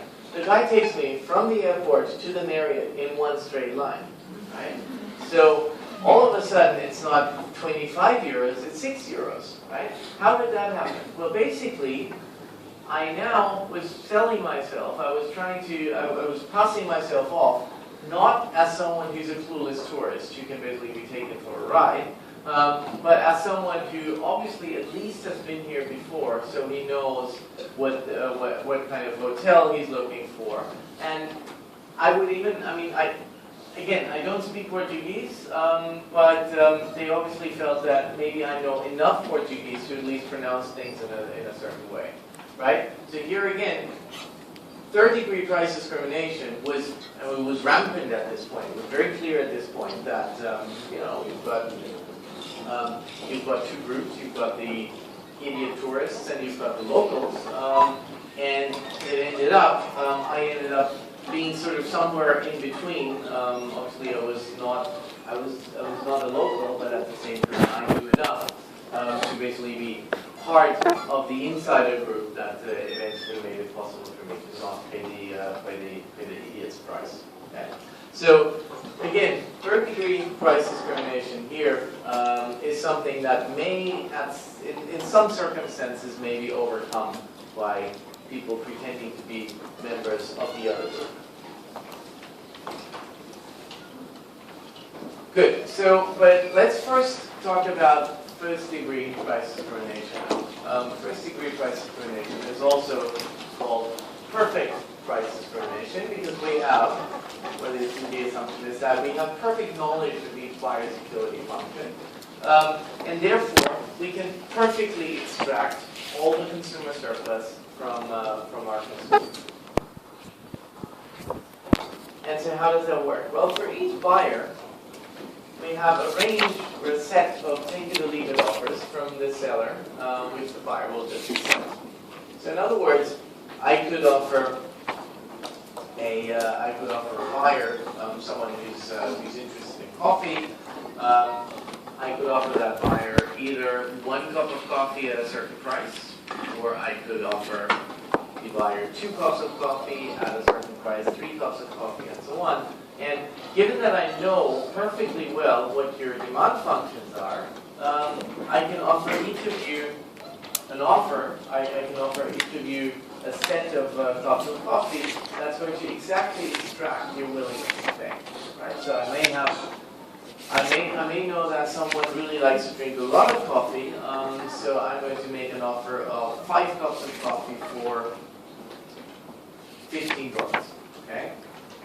Or I may know that someone really needs that first coffee shot in the morning, but then after that he won't drink much coffee anymore. So that might mean that I'm going to charge 1 cup of coffee for $7, and so on.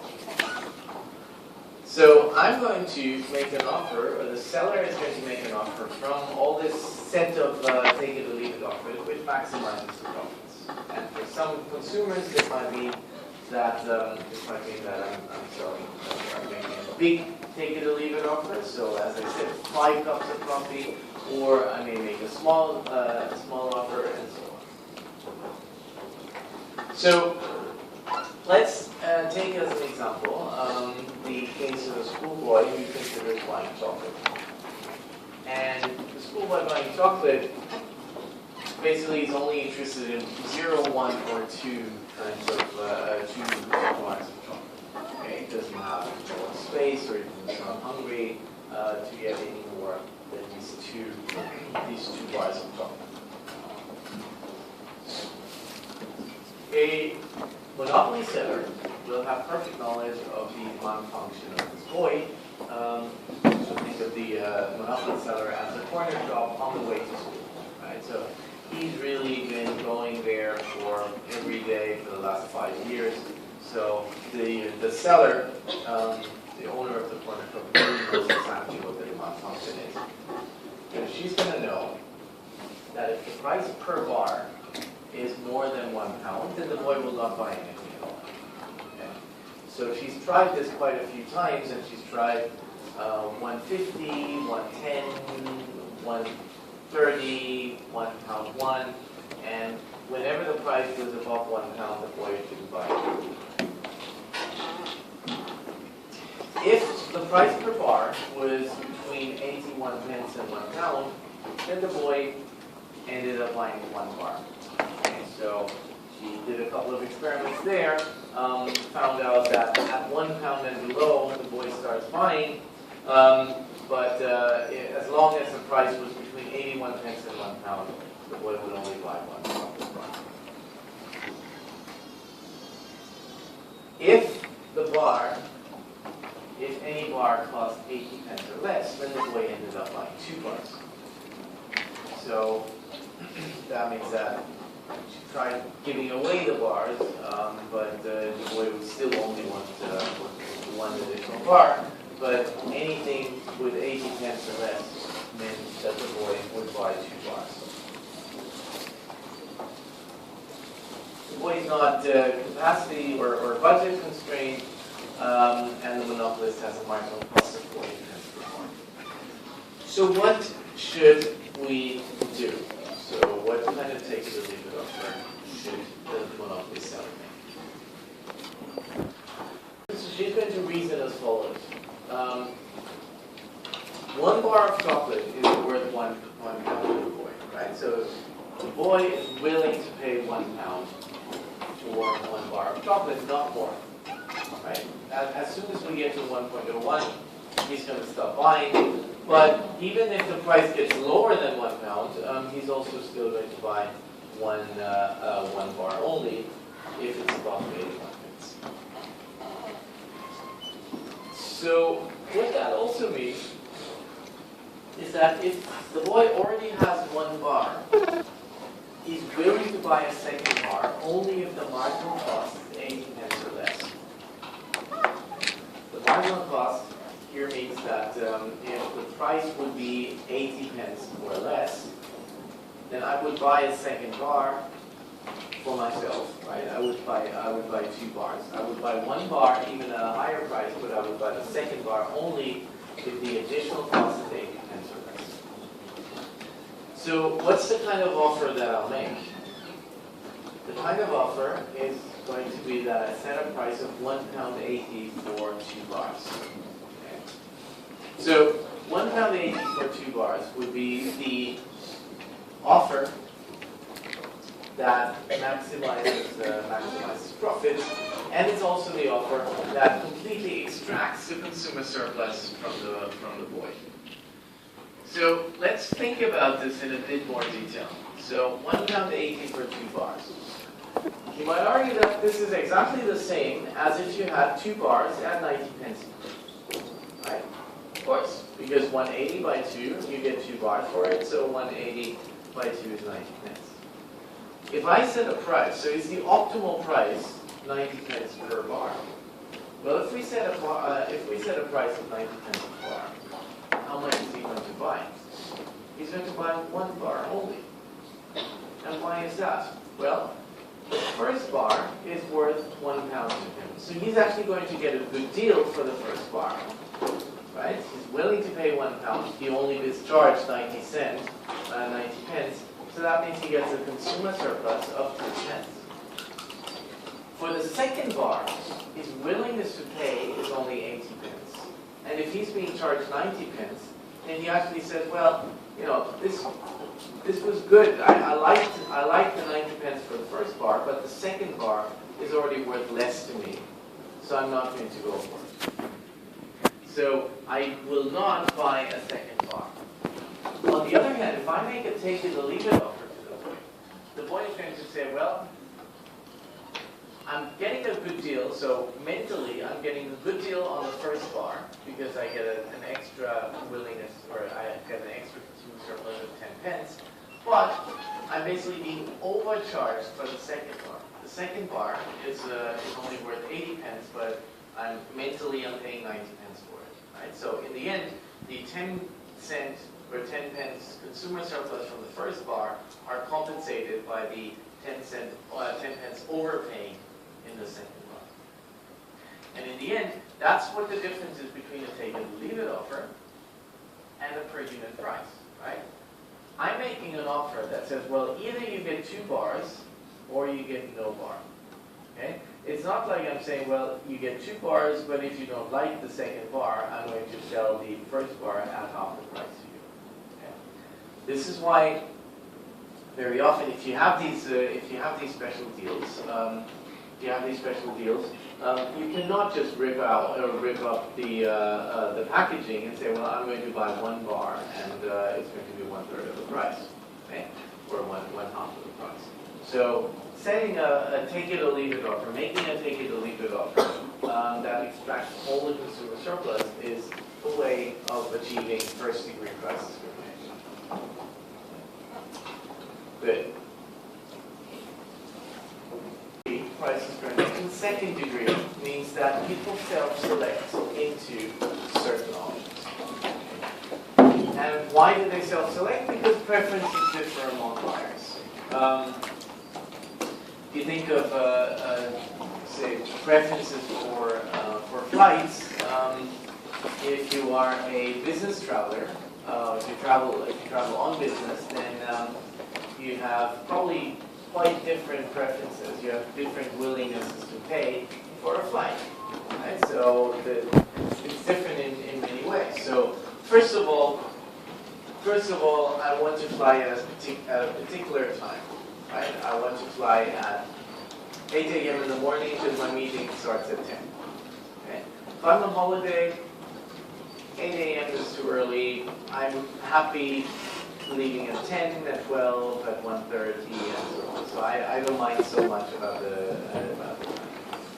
Secondly, if I fly, a business traveler will have a high valuation for comfortable travel. Why is that? Well, it's nicer to travel comfortably if you touch down and the next thing you have is a meeting. Okay, so additional comfort is something that a business traveler is willing to pay quite a bit for, whereas a leisure traveler says, if I arrive at my destination, I'm happy to take 1 or 2 days to acclimatize, and then after that, and I'm not willing to pay that extra amount just to travel very comfortably. Okay? So this does not mean that people will not all value having a choice of flight times, and they will not all value traveling comfortably, right? So even a tourist would like to sleep on the plane, right? But he's not willing to pay the same amount extra for traveling comfortably as a business class traveler.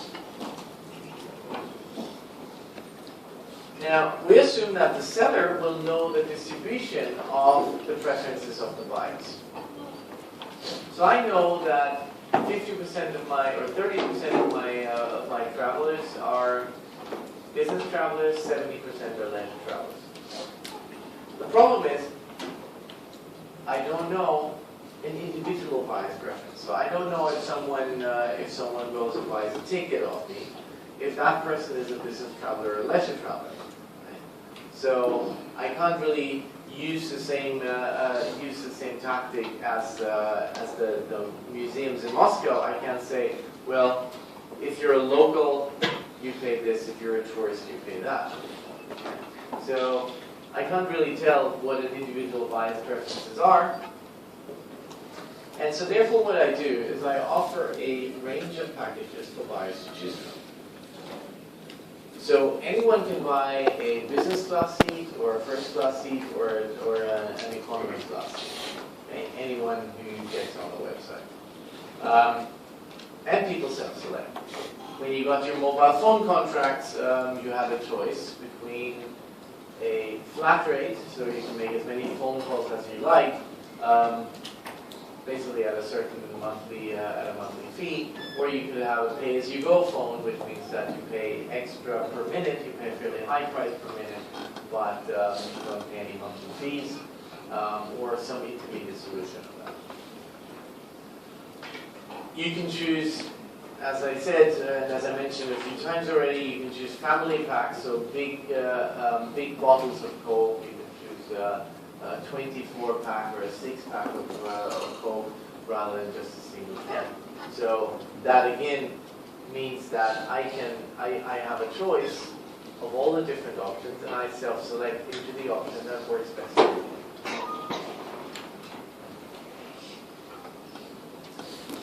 And so this actually gives rise to quite an interesting phenomenon, because you may have a seller who offers a low quality package, even if it's easy, even if you can provide high quality at the same cost. And everyone prefers high quality over low quality. So imagine for a second that business class seats would basically cost the same, in the sense that they would cost the same to provide as economy class seats, right? So it would be just as easy to have them fully reclined and so on and so forth. So what this says is that even if the cost of providing an economy class seat and a business class seat would be the same, I would still want to have two different classes in the same plane. And how does that work? How do we get that, and why is that the case? Let's see.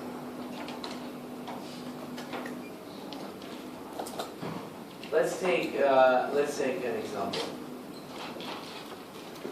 We have 1,000 rich buyers and 1,000 poor buyers that are interested in a service.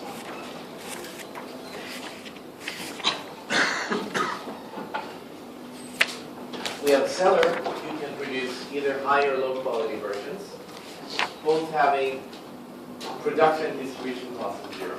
Right? So producing a CD or pressing a CD is very cheap, so the costs really don't feature. And it's also, so think of the high quality version as the CD with a bonus track and maybe a video and maybe some making off documentary. Okay. It's nice to have these things, but they're not any more expensive to produce, right? So you just press an extra, you press something extra on the CD, but it makes no difference in terms of the cost. Okay. So you can produce these high and low quality versions at the same cost. Now, for the rich buyers, they're prepared to pay up to £20 for the high quality version, so they really like the making of. But they're not prepared to buy the low quality. For whichever reason, maybe they're snobs, maybe they don't like, or maybe they're very interested in the video, any kind of reason, but they're not prepared to buy low quality, meaning that their willingness to pay for low quality is zero, but they're willing to pay £20 for the high quality product. The poor buyer is prepared to pay up to £10 for the high quality version and £7 for the low quality version. So what we have here is a situation where both types of buyers are willing to pay more for the high quality version than the low quality. Okay? And that makes complete sense. Where there is a difference is that the rich buyer has very extreme preferences, the poor buyer has not quite so extreme preferences. So what should the seller do? What are the best options for the seller? Well, you quality version only. If you want the high quality version only, there's basically two options. You can either set a price of £20 and sell only to the rich buyers. So your revenue is going to be £20,000. Or you could sell at a price of £10 and you sell to all buyers, and your revenue again is going to be £20,000. So in each of those cases, you're facing a trade-off. If you charge £20, you're basically losing half of the market, right? Half of the market would like to buy the high quality version, but they don't get it because you've priced them out of the market, right? It's too expensive. In the second case, if you buy to everyone, if you sell to everyone, you're actually leaving money on the table because the rich buyers would have been willing to pay so much more for the high quality version, for the product. But you're leaving money on the table because you're trading off basically willingness to pay against volume. So either you leave people with some consumer surplus, or you don't sell to everyone. So that's the typical trade-off here. So if you offer low quality only, then of course the only sensible price is £7, which means that you sell only to poor buyers and your revenue is going to be 7,000. Alternatively, you can also offer both types of products. So the high quality version and the low quality version. And so in this case, you could offer the high quality version at £20 and make it bought only by rich buyers.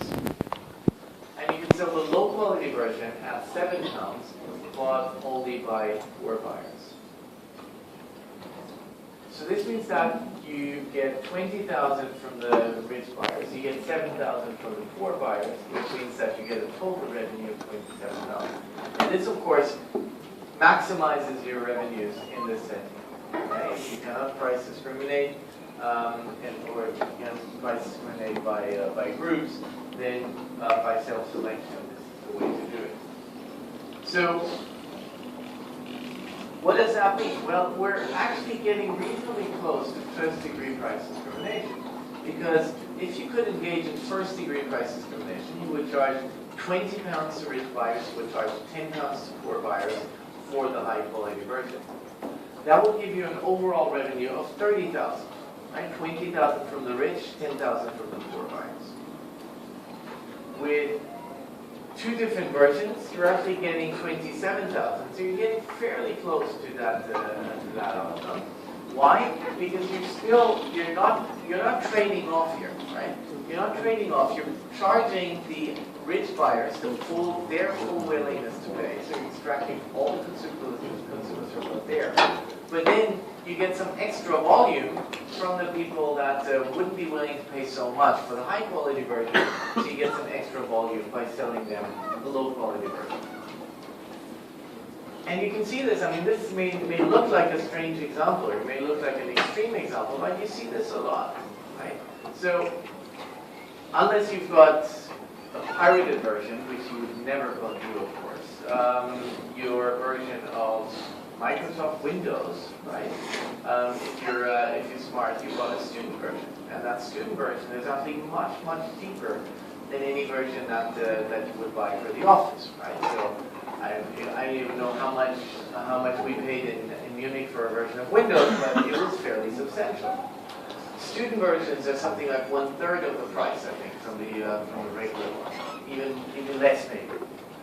So how does this work? Well, this is a way of second-degree price discrimination. Students might not pay the same amount as a public organization for Windows, right? But at the same time, you don't want to lower prices so much that even students will buy the full version. So what you do is you separate the market between the student version and the full version, meaning that you can actually extract more surplus.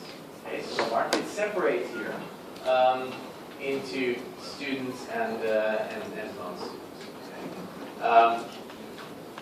Same with business class flights, right? Everyone would be willing to pay more for comfort, right?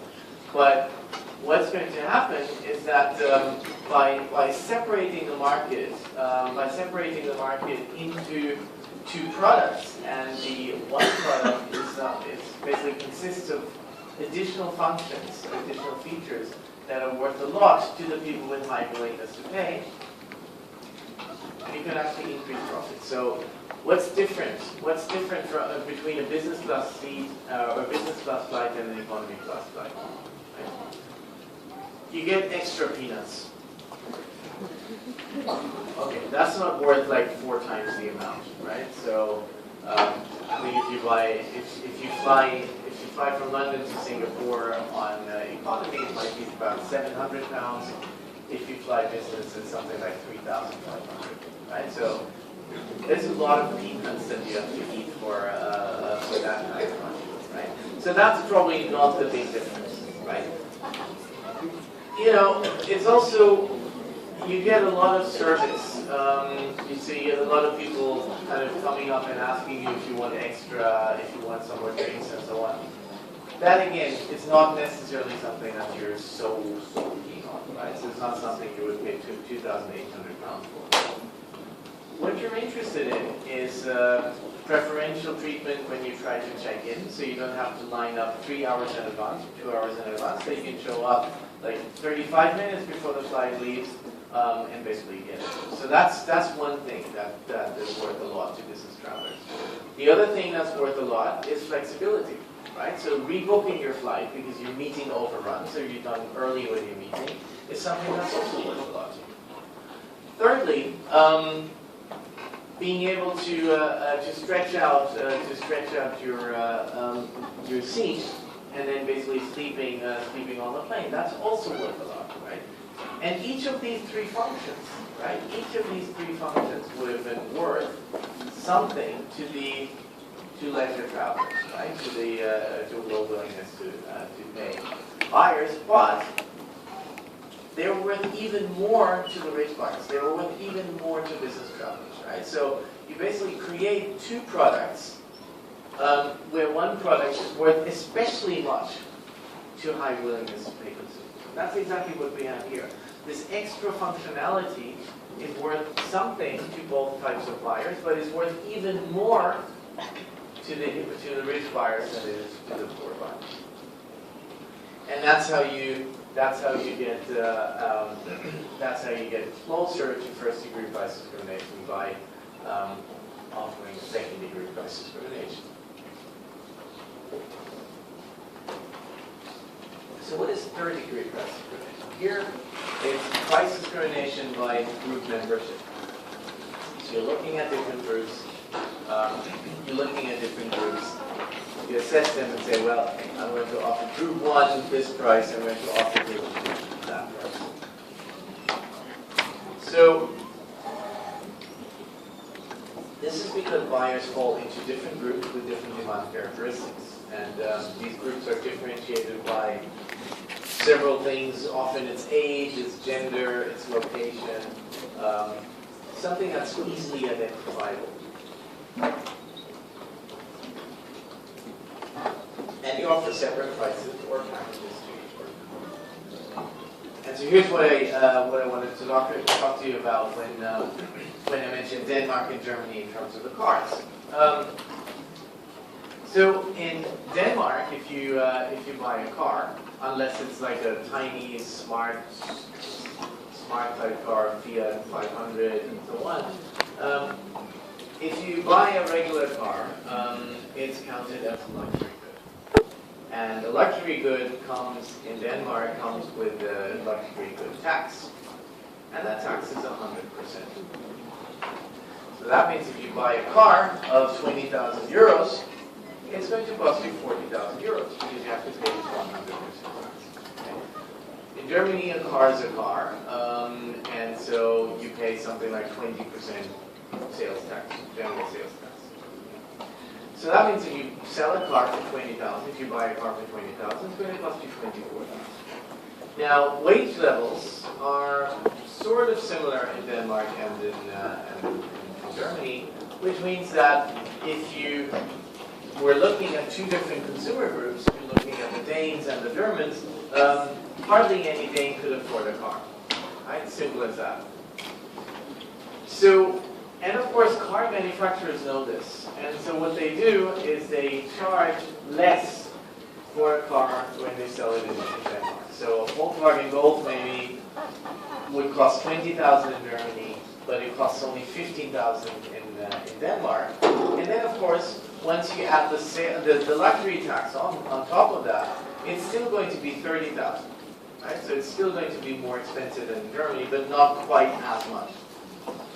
But what that means is that you basically have two different prices for the same product. You have 15,000 in Denmark and you have 20,000 in Germany for the same car. Now, who pays the luxury tax? Danish residents, right? People living in Denmark, people wanting to register the car in Denmark are going to pay the luxury tax. And so you see, if you think like an entrepreneur, you'll see immediately what's going to happen. What's going to happen is that some entrepreneur will set up a company that buys cars in Denmark at a price of 15,000 and resells them in Germany at a price of say 70,500. This is still going to be cheaper than the same car in Germany, but the entrepreneur is still going to make a profit of 2,500. Right? So this is arbitrage at its very best. This is what you will have. Right? So you offer different prices and packages for each group to maximize profits here, but it's something that can be overcome by sellers or resellers that basically conduct arbitrage. And as I said, it cannot be too easy, or it may not be too easy to pose as a member of a different group. So, how will this look like analytically? And here I'm just going to go over a sketch. But a seller will produce a good with a cost function of CQ. We have two markets with two different demand behaviors, and we can charge separate prices P1 and P2. So our maximization problem becomes revenue in market 1 plus revenue in market 2 times overall cost. It's going to mean that we have our typical optimization, or a typical first order condition, which means that marginal revenue in market 1 has to be equal to the marginal cost, and the marginal revenue in market 2 has to be equal to the marginal cost. Now, what does that mean in terms of selling in market 1 to market 2? Let's say for the moment that your marginal revenue in market 1 is 17 euros. Marginal cost is 15. And marginal revenue in market 2 is 13 euros. So this means that marginal revenue in 1 is bigger than marginal cost, and marginal revenue in 2 is smaller than marginal cost, and of course is also smaller than the marginal revenue in market 1. So if you wanted to produce an additional unit, where would you sell it? You would sell it in market 1, because there the marginal revenue is higher, meaning that the extra revenue you get from selling in market 1 is going to be higher than market 2. In fact, so if we take the numbers 17, MR1 is 17, MC is 15, and MR2 is 13, what you could do is you could simply sell 1 unit less in market 2, and instead sell 1 unit more in market 1. So what's going to happen is that the overall marginal costs don't change at all, okay? But you're going to lose 13 in revenue from selling less in market 2, but you're going to gain 17 in revenue from selling more in market 1. So what's going to happen is that eventually you will keep on taking units from the market with lower marginal revenue into the market with higher marginal revenue. So eventually, what you're going to get is that the marginal revenue in 1 is equal to the marginal revenue in 2, and is equal to the marginal cost. Okay? So that's what you're going to do. That's basically the rule that you're going to apply. Whenever marginal revenues are different into markets, you're going to have an incentive to take units away from the market with less marginal revenue into the market with higher marginal revenue. That's the idea. Another way of thinking this, and this is more a qualitative way, is that if you have two markets with two different price elasticities, you will set prices according to the elasticity rule, and the elasticity rule tells you that the higher the elasticity, the higher the price elasticity, meaning that the more extreme, the stronger consumers react to a change in price, the lower my price my price cost margin is. So that means that if you have two markets, one with high elasticity, one with low elasticity, I'm going to charge a lower price or a market in the market with high elasticity and a higher price in the market with low elasticity. So what does that tell us about student discounts? Student discounts, basically, or students get a discount for lots of services, let's say cinema and so on. And you get that student discount because the assumption is that students will have a much higher price elasticity of demand than other people. Okay? So, and you would imagine that that's probably intuitive, that's probably reasonable, because what you have is, well, you don't have a regular income, you have a higher, you have less disposable income, meaning that you're going to have to watch your money more closely, and that's going to mean that you're going to watch very closely if prices are 10% higher or not. So the demand by students overall is going to react much more extremely to changes in price than of people with a regular job. So in the end, we have the rule of thumb that a monopolist should offer a higher price in the market with a lower elasticity of demand, other factors being equal. Okay. So, related to price discrimination, and that's of course something that we're gonna get back to in the mock exam, but related to this idea of price discrimination is the idea of peak load pricing. So peak load pricing rests on the assumption that for many goods and services we have demand that fluctuates in some predictable way over time. So I mentioned traffic. So demand for transport services. You can think of holidays or holiday seasons, which means that general demand for all sorts of travel-related things and for all sorts of holiday-related things is much higher. You have the Christmas season, in which the demand for gifts is going to be much higher. You have Valentine's Day. I recently read a study that something like some insane percentage of flowers are bought during Valentine's Day. Where literally, it's literally like half the demand in the year goes into 2 days just before Valentine's Day. Some crazy number. I was really surprised. Oh well. So anyway, you've got these predictable changes in demand over time, and I guess one example that I like, especially because it kind of carries through when we think about capacity, is demand for hotel rooms. Right? So we're looking at the demand for hotel rooms in holiday season. Demand is going to be very high. Outside of season, it's going to be much lower. And what's important is that demand at these different times is satisfied by a common facility, right? So you have the same hotel, you have the same rooms in peak and off-peak times. But you very often have different prices that are being charged for peak and off-peak use.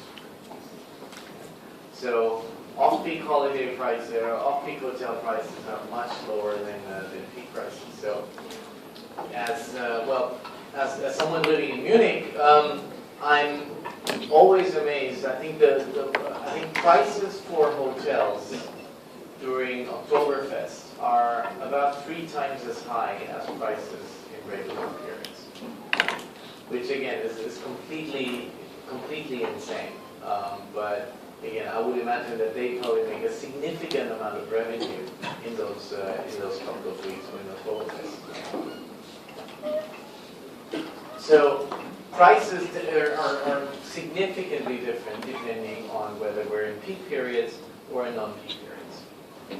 Even if you take a taxi, right? In peak times here, it's 35% more. 35%, that's 1/3. That's not trivial.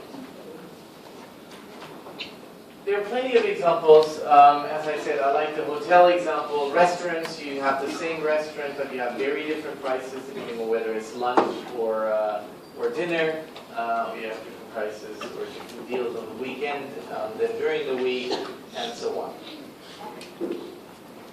So when we think of peak load pricing, we can think of two distinct forms. One is where capacity is already given and you cannot change it, and it generates costs that cannot be changed.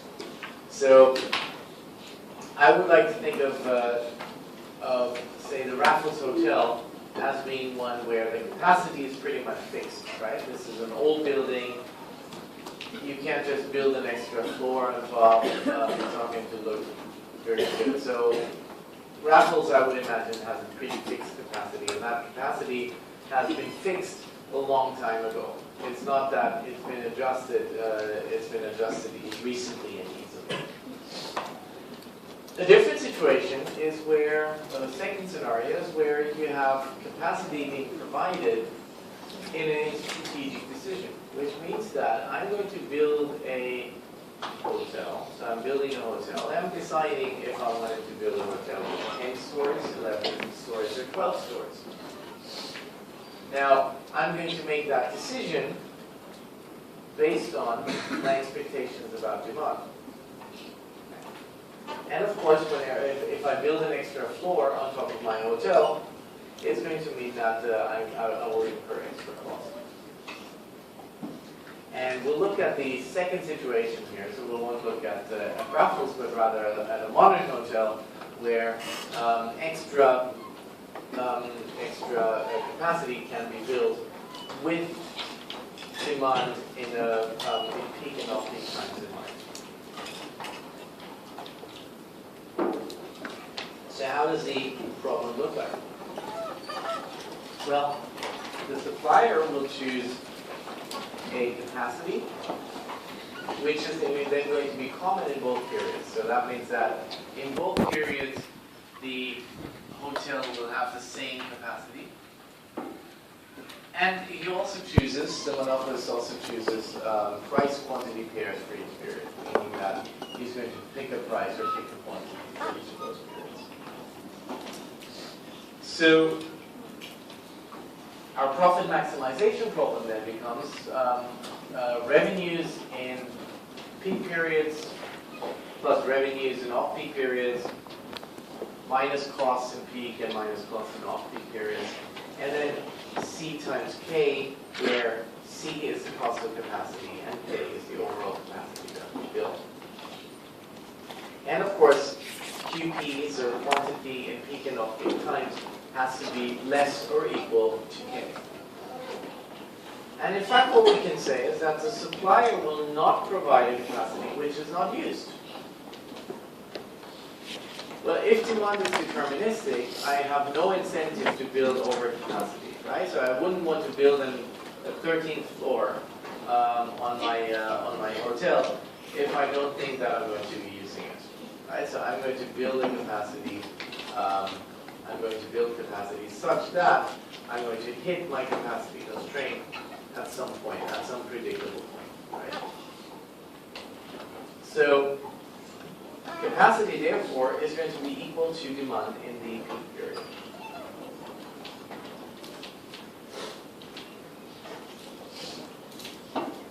So if capacity is equal to demand in the peak period, we're going to have to deal with two different types of solutions.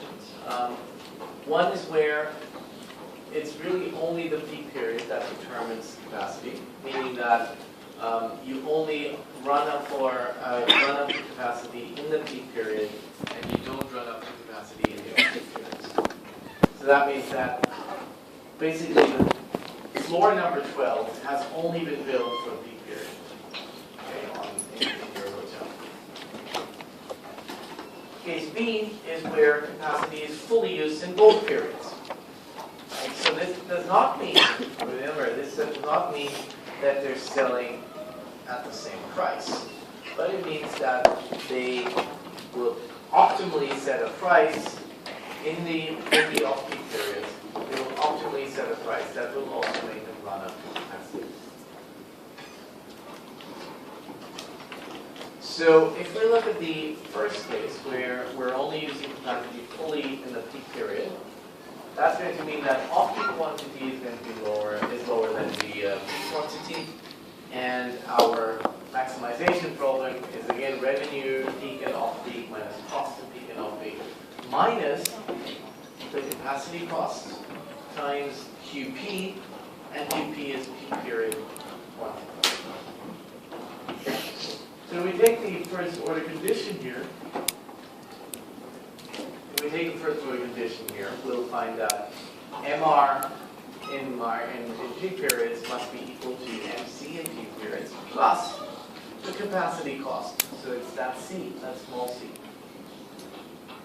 Whereas if we're looking at the off-peak, in the off-peak, MR in off-peak has to be equal to MC. So what doesn't feature in the off-peak period is the extra capacity cost. And what does that mean? Well, it means that, as I just mentioned, it means that we built the extra floor. We built the last floor only because we want to be able to provide capacity in the peak period.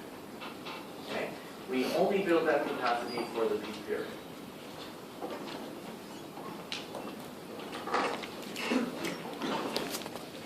That's basically where the difference is. In peak periods, MR is equal to MC plus capacity cost, and in off-peak periods, MR is equal to MC, as we went before.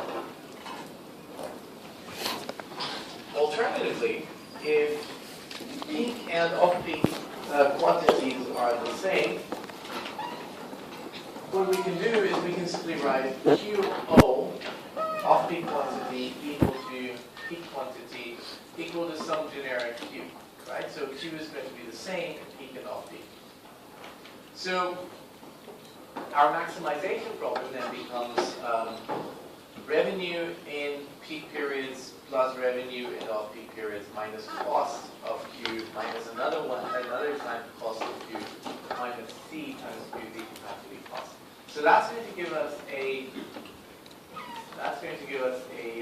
first order condition based on Q, based on the generic Q here, which means that MR in peak period plus MR in off-peak period has to be equal to twice the marginal cost plus the marginal cost of capacity. So if we wanted to determine which of the cases we want, which of the cases we want to calculate or we want to apply, is we first calculate the profit for each case, and then we choose the case which gives us the higher profits.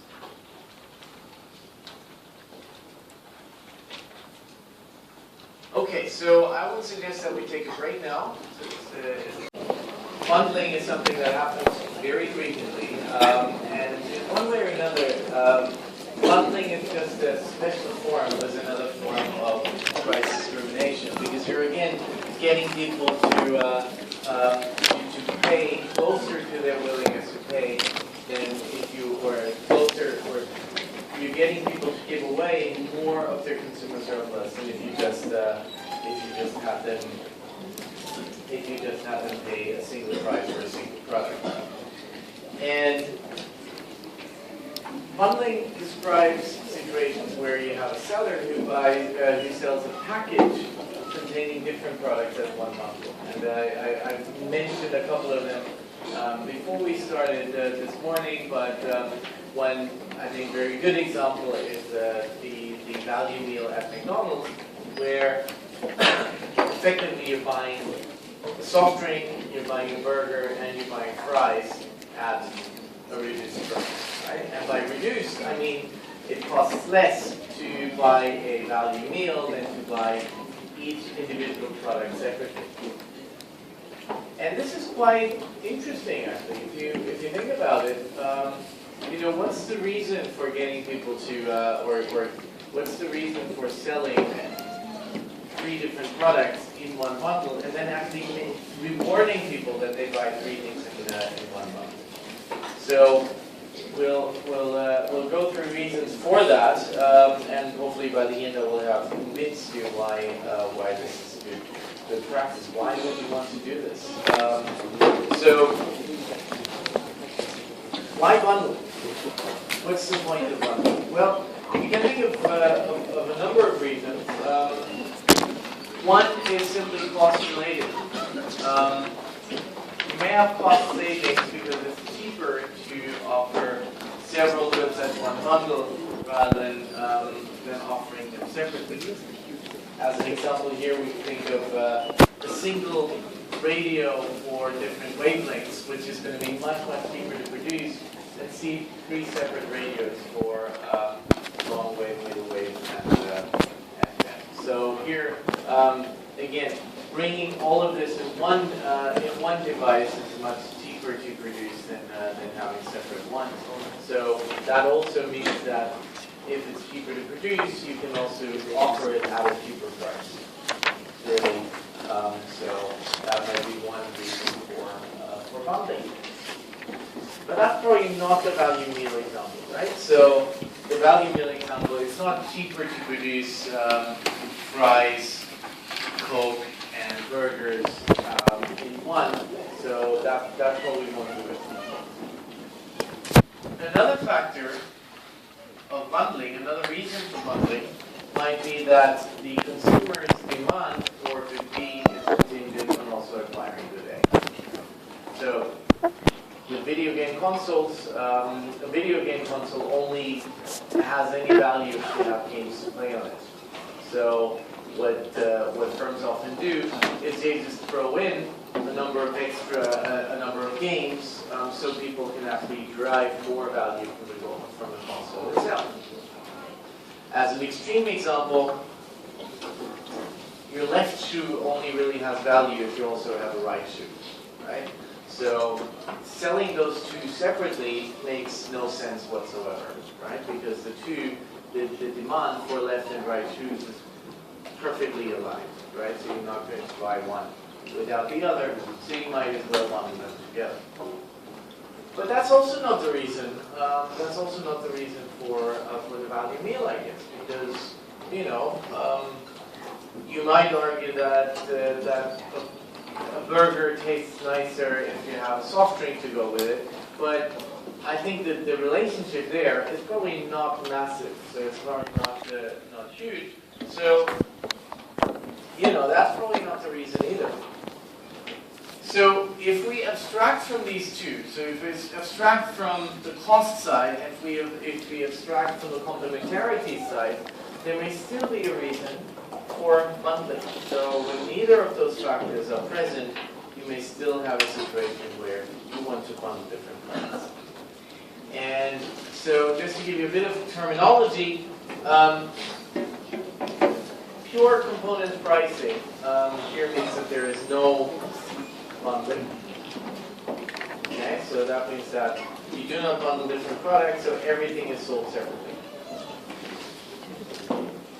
Pure bundling means that products are only sold in bundles and not individually, right? So I'm not sure how exactly it works here at SIM, but I doubt that you can take managerial economics as a completely separate course if you're not enrolled in any large degree. Okay, so that would mean that you can only buy the bundle rather than and not the individual, right? You cannot buy shoes. Okay? So that's pure bundling. Mixed bundling allows for goods to be sold separately or in a bundle, so it's a general case where pure bundling and pure component pricing are basically special cases of those. So let me give you a graphical representation, or a kind of a schematic representation of how pure component pricing determines what people are going to buy. So what you have here are two goods, good 1 and good 2, and these are sold separately. And you make your purchase decision separately. And how are you going to make your decisions? Well, if your preference for good 1 is higher than the difference price, so if it's higher than the price, your willingness to pay is higher than the price, you're going to buy good 1, right? Regardless of whether you're also buying good 2. So this is clearly, this is a situation where you have no complementarities between the two products. It simply means that your willingness to pay for good 1 is above the price, then you're going to buy it. So that means that you're only going to buy both products if your willingness to pay for good one is relatively high and your willingness to pay for good two is relatively high. Right? So it makes perfect sense. Think of this as, well, I mean, if you're thinking of shoes and t-shirts, then you're going to only buy shoes and a t-shirt if you like the shoes enough and you like the t-shirts enough. Right? It doesn't mean that if you've already bought the shoes, that is going to make you more likely to buy the t-shirt or vice versa. Okay? So we're assuming no interaction here. And so buying both simply means that you have a high willingness to pay for both. Now, if you were looking at pure bundling, you'd be looking at a situation like this. Because here, it's actually it's not completely irrelevant, but it's not so important what the willingness to pay for a good one is, or what the willingness to pay for a good two is. If all that matters, so if all that's being sold is the bundle of good one and good two, what matters is the sum of the willingness to pay for good one and good two. Right? So you're not looking at these things individually, you're looking at these things jointly. So what that means also is that you only bundle, right? You only buy the bundle if the willingness to pay for good one plus the willingness to pay for good two is high enough. So this also implies that people buy the bundle for very different reasons. People may buy the bundle because they really like product A, they really like good A, good one, and they don't care at all about good two. Okay, so the willingness to pay for good two is really small, the willingness to pay for good one is really high. You might have a situation where the willingness to pay for two is really high, but the willingness to pay for one is really low. They buy the same bundle. Right?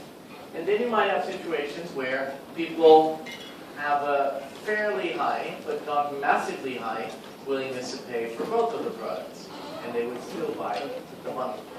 Okay? So think of a season ticket for a concert hall. Okay? So, or say a season ticket or a multi-ticket for the opera. So you may be an opera fan generally. You like the atmosphere, you like the music, generally speaking. So that's why you're going to buy the season ticket. You may like, on the other hand, you may be really, really keen on one particular type of opera. So you like classical opera, you hate modern opera. In that case, you would still buy the season ticket because you really like the one. You have fairly low preferences for modern opera. Right? Or you could, of course, be a big fan of modern opera, but not of classical opera, which would put you up there.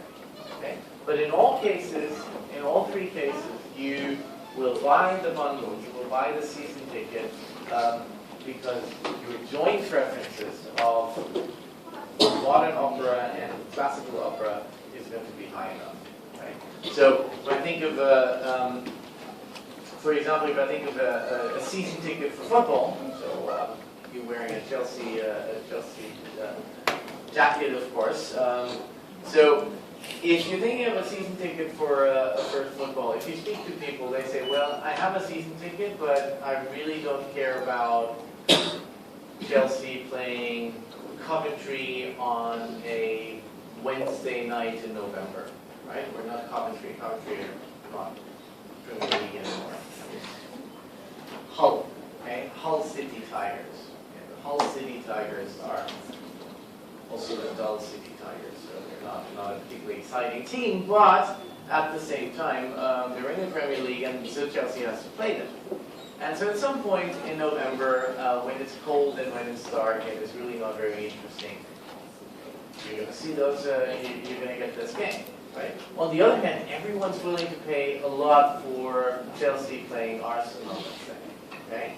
Now, what does that mean? Well, you basically get the bundle, you get the season ticket, because you really want to get a ticket for Chelsea Arsenal, right?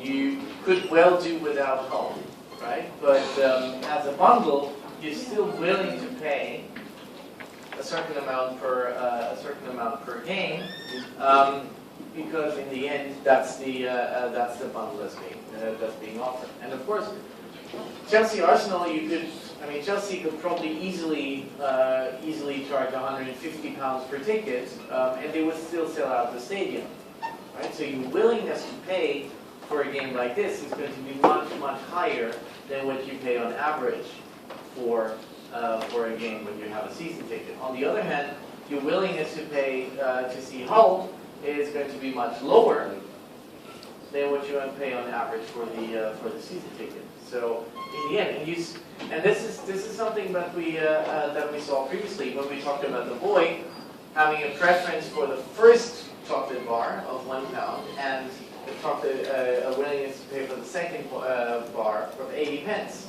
And so on average, he paid 90 pence, which meant that he got a good deal for the first bar, which meant he got a good deal for the Chelsea Arsenal game, but he's getting a bad deal, so he's overpaying for the second bar, which means he's overpaying for Hull on a Wednesday night. Okay? So that's the idea of bundling, right? So bundling, what matters here is the joint valuation, not the individual valuation. And people can buy the bundle for different reasons, right? And you still may get them to buy. So in other words, by selling the season ticket, you're getting people to buy to pay for the Hull game, where otherwise they wouldn't be paying it. Okay, so that's the idea. By the way, you can see what the real demand is for uninteresting games when you look for cup games, which are not part of the season ticket, right? So a cup game will often not sell out simply because Chelsea playing Hull is not an interesting game. Full stop, right? So you actually have a nice experiment. You have a nice differentiator looking at season tickets and individual games. So let's take an example. We have a cafe which sells coffee and cake.